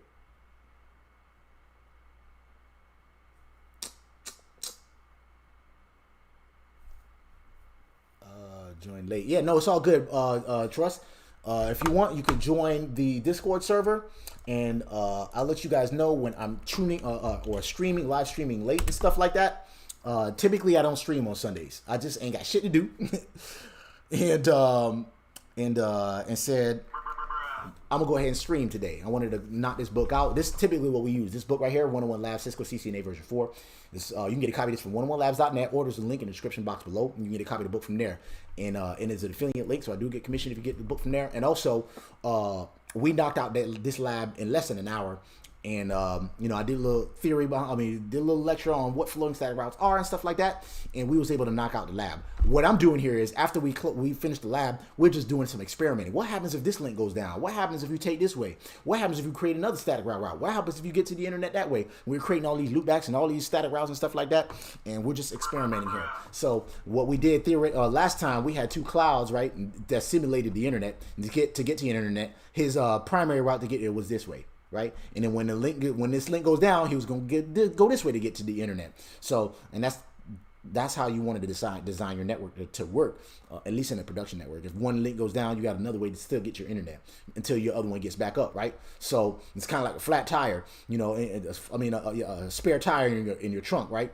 In case one flat tire goes down, you still got a spare in your car, right? And that's what that does, right? So what we're trying to do now is we simulated something else, even a worse scenario. We shut this link down. We also shut this link down, and then we created a network back here, and then try to see if we can get there going this way using the floating static route. And that's what we're trying to do here. And what we're doing is it's not working. We created a black hole in our network. It was crazy, man, to see how it happened. And we have a man, Paul B, to explain to us how that happened. And then now we're trying to figure out a way to get to that loopback using that. And I'm about to call it, because we about 3 hours deep into this right here. I was just coming up with different scenarios, just tearing down the network, bringing it back up. And this is what we got to do when we want to learn this stuff, right? So we're going to try to ping that right there. And I know it's not going to work, because we don't have a route to get there, right? So I'm not even going to ping it. Pray to the network guys, because I know my answers are not going to be answered. My prayers are not going to be answered by the network guys there. So we said show IP route. Look at our static routes there. Yes, he said to get to the 50.0 network, take 10.2, which 10.2 is right there. This link is down. We know it's not going to work. So we should have had to get there, take 20.2, which is this right there. That is up. I guess a new video by Duck Down. I don't know if y'all listen to Bootcamp Click. S Smooth is not in the building. He's from Brooklyn. He listened to that probably. Let's see, and we don't have a way to get there, basically. So, and if we look at our static routes that we configure, show IP, show run, include routes. And I think I'm gonna go ahead and call it, because I did too much breaking and building here. We had two routes to get to the 50.0 network. We said take 10.2, or take 20.2, in case that first one fails. That first one failed, but for some reason it's still in the routing table. And the way a floating static route works is, if that first one fails, it's going to be removed from the routing table, and then the floating static route will show up in the routing table. And that's what we came to do today.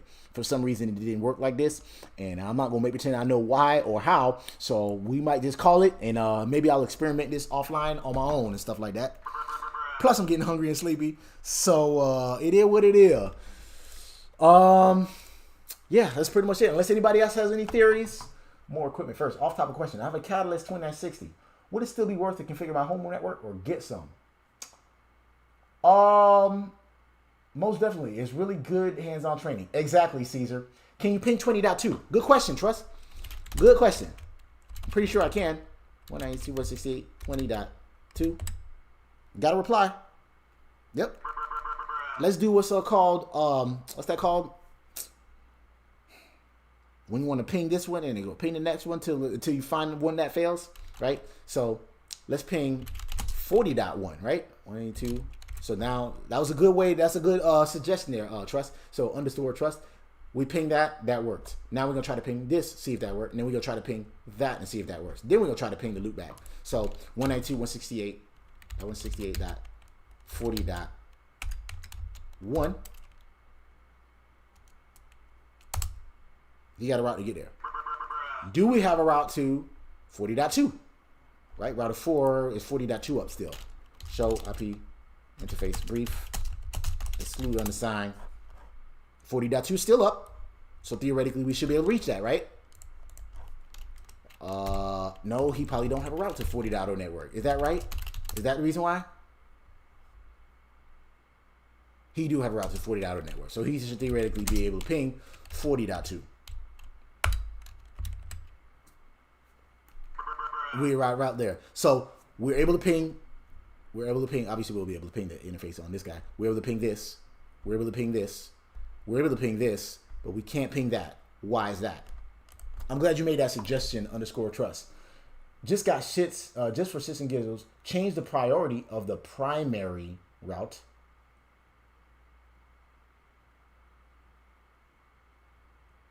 Oh. But it's a floating static route. I see what you're saying. Change the administrative distance is what you meant, though. Right? The administrative distance? Not the priority? So that, though, the administrative distance right now is set to 1 for the static route. That first route. And then the floating static route, his administrative distance is 254. And that should kick in if the first one failed. So now we try to ping 50.1. Failed. The network guys are not answering our prayers here. What's going on here? Like I said, we already closed this. We already finished the lab. We're just doing some experimenting, breaking and tearing it down. But Spinning Spirals suggested we should change the priority of this route, that first route, which by default static routes are, there's an implied 1 here, right? That right there, there's an implied 1 right there, right? The floating static route, maybe that's why. To get to the network, 250, to get to the 40.0 network, take this. Maybe we need to create a backup route to the 40.0 network. No, we could still get to the 40.0 network. So that's not it. That's not a problem. That's not the problem.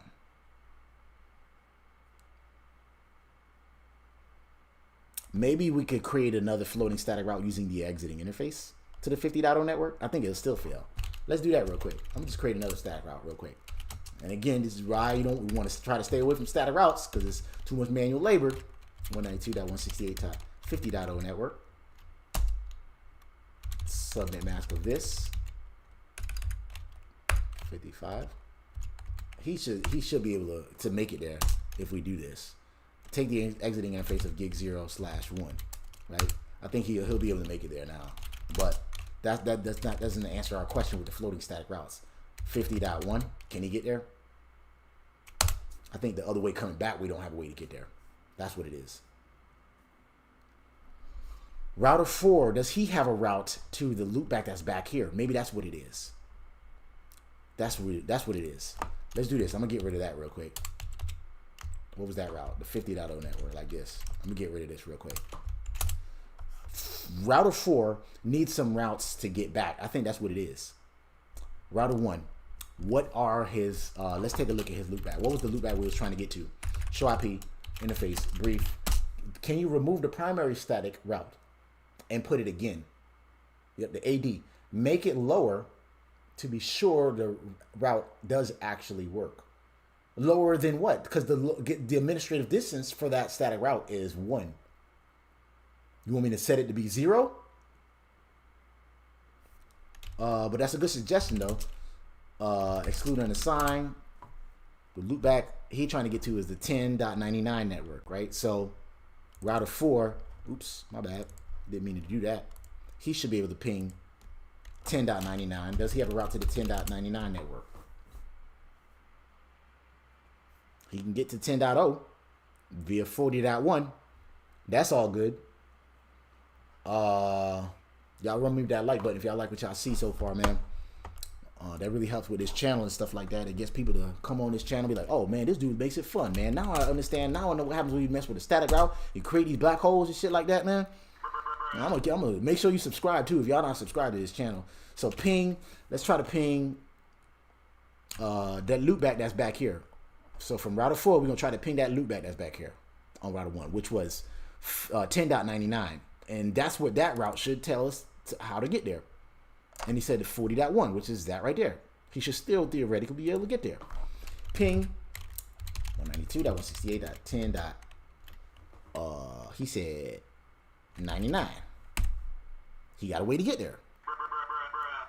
So he got a way to get to the loopback that's back here. He got a way to get to the loopback that's back here. Why can't we get some bi-directional routing here with using our static routes? What's missing? There's something that's missing here. Y'all see it? He got a way to get back coming this way.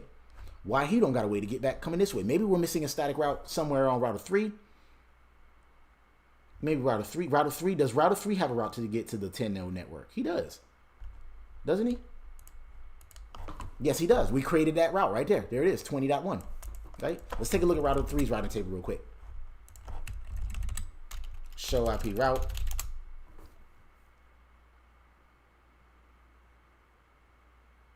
Yeah, he got a way to get to the 10.0 network. Can he ping the loopback? 10.99.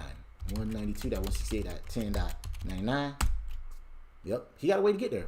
So why does router 4? Okay, let's do this. Let's do that. What we did on this side, let's do it on the other side. So we're gonna have router 4 ping this, then we go router 4 ping that, and we have the router 4 ping this, then we'll try to ping that loopback. You see what I'm doing, y'all?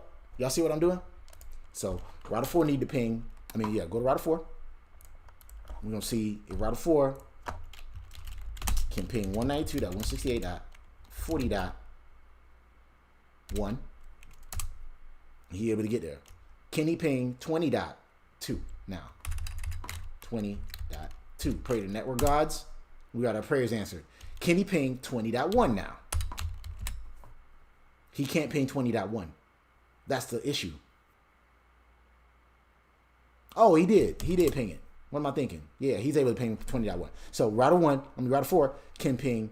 He can ping. Obviously, he can ping that. He can ping this. He can ping that.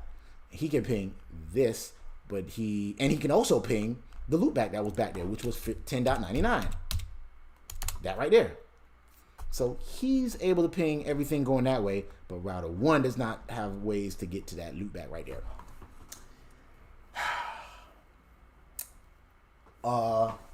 Make it higher than the route via 10.2. It is. It's 254. That will make the use of the flighting route useless in this case.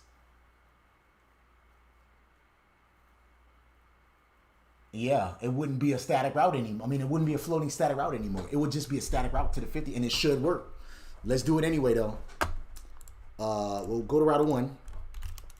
Let's take a look at our routes this way. The show run command. Even though that's not what you want to do. You want to use routing tables to read your routing table to read your routes. I'm just doing this right now for static routes because they're easy to read. So he has a way to get to the 30.0 network. Let's read it from top to bottom, right? He has a way to get to 30.0 network, which is shut down already. He got a way to the 40.0 network, which is right there. He got 2 ways to get to the 50.0 network, and he still can't get there. What's wrong with you, router 1? You got 2 ways to get there. You can take 10.2, which is going this way, and it's shut down. But you also got a way to get there using 10.20.2, which is this way. And it's a floating static route set to 254. But if we remove this administrative distance, will it work? I think that should probably work. So let's do that. Let's go ahead and remove that administrative distance. So 50.0 network, right? Actually, if we remove this right here, he should theoretically get there. Let's do this. I'm gonna remove the administrative distance first. All right, so we're gonna do this right here. Y'all see what I'm doing so far? Trace route 50.1. Before I do that, let's do this. Let's do what underscore trust said. trace route 50.1 on router 1. We did do that. We did do that. Remember? But I'll do it again real quick. But just to make sure, because I know I'll be saying, oh, I was thinking about doing that, or I did that already, didn't I? Let me make sure I did do that. 50.1. Oh, no, we just pinged it. We didn't trace route to it. You're right. Let's go ahead and trace route to it and see what happens. Good suggestion _trust. No, I didn't. I tried to ping it, but I didn't try to trace route to it. So good suggestion there. Try to make like I did. Oh, we did that already. No, you did it. NetworkBruh. Trace. Come on, man. Can you even type 192.168.50.1? See what happens. So he's taking 1099. Oh. That's interesting. He took the loopback first. 1099 is back here somewhere. That's not the way we was trying to get to the... Oh, you know what? This network is in the same network as that network. Do you see that? Do y'all see that? So this loopback right here, let me put some label in here so y'all can see what happened there. He took that as the first hop. I'm glad you made that suggestion, _trust. So look at this. I'm going to duplicate this, right? We got a loopback. What's this? Router 1 got a loopback. What's that? Loopback... He got a loopback 100. That's 1099. That's in the same network as the other guy. We essentially created another black hole, I believe. So this need to be 192.168. We created the loopback of 10. Is it the same network? No, it's not. No, it's not the same network because this is 10.0. The other one's 50.0. So no, it's not the same network. My bad.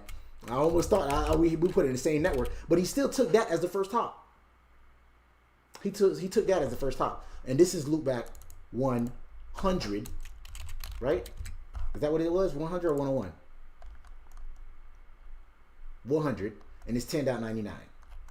But to get to that loopback, he said he took 10.99 as the first hop, and that ain't gonna take you nowhere. So it fails right at that loopback. Why? How you start this again? Control Shift 6C? I don't know. I don't remember how. I would be mashing buttons like a little third grader playing video games. Keep that as is. Okay, looks like router 1 is missing a route to .20. How, man? How, Sway? How, Sway? I'm gonna show you real quick. Show IP route. You say he's missing a route to the .20 network? How? Look. Right there. He's directly connected to the 20.0 network. Right there, 20.0 is locally configured 20.1. Is that what you was talking about? We will get this resolved. We should, man. I really need to, eat something, man. But you know what? I like doing this shit. So he got a route to the 20.0 network. But when we try to trace route to that loopback that's over there, 50.0, he takes the loopback that's back here somewhere, which is essentially take you nowhere. Why is that doing that? Y'all see that? I might this live stream I might edit it so that way this experimenting that I've done, I don't know if I should keep it. I'll just edit it and just leave it to an hour because I don't want people like seeing the video and be like, damn, this video is 5 hours long. I ain't watching this video. So I might take out this experimenting part once it gets published on the channel. So yeah, we do have a 20.0 network, man. You said remove the primary static route and see if the routing table insert the route with a 254 AD. Good suggestion _trust. And believe it or not, I had it on the back of my mind to go ahead and do that too. So we said we was gonna get rid of it. This is what you said. I see I even have it in my thing. So yes, I was thinking that, but that was gonna be my last move. Yeah, I remember I did say I was gonna do that. Which one did we remove? Yes, I said I was gonna remove what'd you say? 254, yes. Insert the route with a 254 AD. Yes, so is that you're saying remove the primary, so you're saying basically remove this route right here to get to the 50.0 network. and you should theoretically be able to get there. But what we was trying to do was experiment with floating static routes. But if it worked, it worked. And then maybe we'll call it a night, or call it a day, I guess. That's how I'm so used to streaming at night. We call it a night, right? So no, this, you said remove that bad boy, right? And then you said to get to the 50.0 network, take the other one. Oh, he's still in there. But he still created a floating static route. He should still failed over to the other one. So now if we try to ping from router 1 to that loopback right there, will it work? Pray to the network gods and hope for 5 exclamation points. 50.1. And it worked. So yes, trust, _trust. It did work. But what we were trying to experiment with was floating static routes. So we got rid of, so basically this route was down, that link was down, and that link was down, right? We had a static route pointing to that way, but those routes were down. So it's kind of like we had that red line on a map to take us somewhere, but the red line on the map is not going to tell us that there's a crash or that there's construction on those roads, right? That's what the beauty of dynamic routes are, right? So we created a floating static route. We wrote it with invisible link and said, hey, if that first route goes down, take this way to go there. And we created that route this way, but it did not work for some reason. We created all these funky little static routes, funky ass little static routes to get there. It still didn't work. So what we did was we erased the red line that took us this way to get to the 50.0 network over here. And then we pinged and we was able to get to that network going this way. So it still worked, but it still defeated the purpose of a floating static route. And that's the beauty of dynamic routes, because they work like GPS. If there's a crash going this way, or if it's too much traffic going this way, it'll tell you to take this way to get there. Show the routing table. Okay. Show IP routes. And I appreciate you for tuning in, guys. _trust, you really helped out a lot here. And yeah, so it did work. To get to the 50.0 network, he said use that route, and it was a floating static route, and it was 254. So it still got there, and it was a better route. So, but it's still like that first one. The administrative distance was 1. That's why it's still pointed that way. But that link was down. It should have theoretically used this to get to the 50.0 network, and it did not work for some reason. So the lab had another topology. Well, it's had a similar topology, but it worked differently. I don't know why the floating static route did not kick in if we shut both of them links down. So that's weird. I don't know. Y'all got any other questions? That's the routing table that you wanted to see _trust. He had a route to get there. That other one obviously disappeared. The 50.0 network, because we removed it, right? When we put it back, which was this right there, right? We removed that route and it worked. So now we're saying, right, because this one right here, we're saying to get to the 50.0 network, take 20.2. So in other words, take this way. If we put the other one back in, even though the other one, the link is down, it should still not point that way. So we put that route back in, do a show IP route. Now he says the 50.0 network to get there. He said take 10.2, whereas last time he said take 20.2. It should not go that way, but it is going that way because it has a higher administrative distance or lower administrative distance, which means low. Remember, the administrative distance is a number between 0 to 255. The lower the administrative distance, the better the route. So he's picking that route because it's a better route. But what the router don't know is that this link is down. I mean, he do know that the interface is down, but he don't know the route is down. He don't know the route is down. That make any sense? So, and that's why static routes are not very scalable. They don't like. It takes a lot of manual labor to kind of fix these kind of problems, whereas a dynamic route will just automatically change it for you. So, I think I'm gonna go ahead and call it, man. Make something to eat. I'm hungry as hell. I've been labbing with y'all for damn near 4 hours, man. 3 hours. GNS3 defect. Try to reload this router. You think so? You think so? I used to, I don't know if you be on my live stream _trust, but when shit don't work on these routers on the GNS3, I like to blame it on the GNS3 bug, man. And maybe that is right, but I know, here's the thing about my, about GNS3, on my computer at least. When I reboot these routers, it don't save, it just crash on me. So I do have, but that was my other routers. This router right here usually crashes on me if I do reboot. This router right here, it has version 12.4. If I reboot that router on my topology, it don't come back up. I got to restart GNS3 or restart my computer altogether. I don't know if that's a defect, but this right here, I haven't done that before. Let me go ahead and save the configs. Look, y'all holding me back, man. Y'all holding me, but I like doing this shit, so I'm gonna go ahead and do it anyway.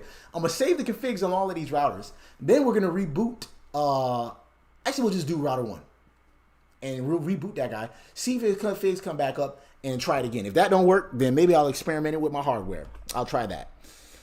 So,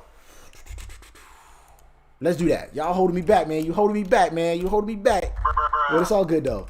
Let's copy, run, start. Y'all know what that means, right? That saves the configuration on the router. And then I'm going to do a reload. If it don't come back, then I'm definitely going to call it. See, look at that. He acting up right here. Was written to this successfully. Good to go. Show IP routes. He's still pointing. He should still be pointing to the old route, right? Oops, my bad. I clicked. Let's do show IP route static. Filter it down. If y'all didn't know, you could do that, right? So that way you ain't got the whole routing table there. So now we only got our static routes. We got our static route to the 50.0 network, which is back here, right? Still, right? Let's go ahead and reload. Reload. Remember that video game? Remember that video game from back in the day? I hope it don't crash, because if it crashes, I'm definitely calling it. My other router, that version 12 router, it don't come back. So we'll see right now. But yeah, you might be right. You might be right. Is the link from router 4 to GI00 go down? It's from router 4, GI0. Yes, it is down. Oh, well, here, if that's what you're asking me, is this link right here down? It is down, but it's down from that interface. So from router 4, it should be, I think it's theoretically up, down in a way. We'll check while the other one's rebooting, right? So this interface right here is admin down. We need to see, you trying to ask me if it's down here as well. But either way, that link is down altogether. So let's do that real quick. I'm going to go to router 4, take a look, show IP interface brief, exclude the unassigned. Yes, GI00 is admin down. Does that answer your question? So he is down. Router 2, though, that GI01 right there. Let's see, router 2, if that link is down as well. Oh, yes, I did shut it down right there. See, admin down. That was the last thing I did on that router.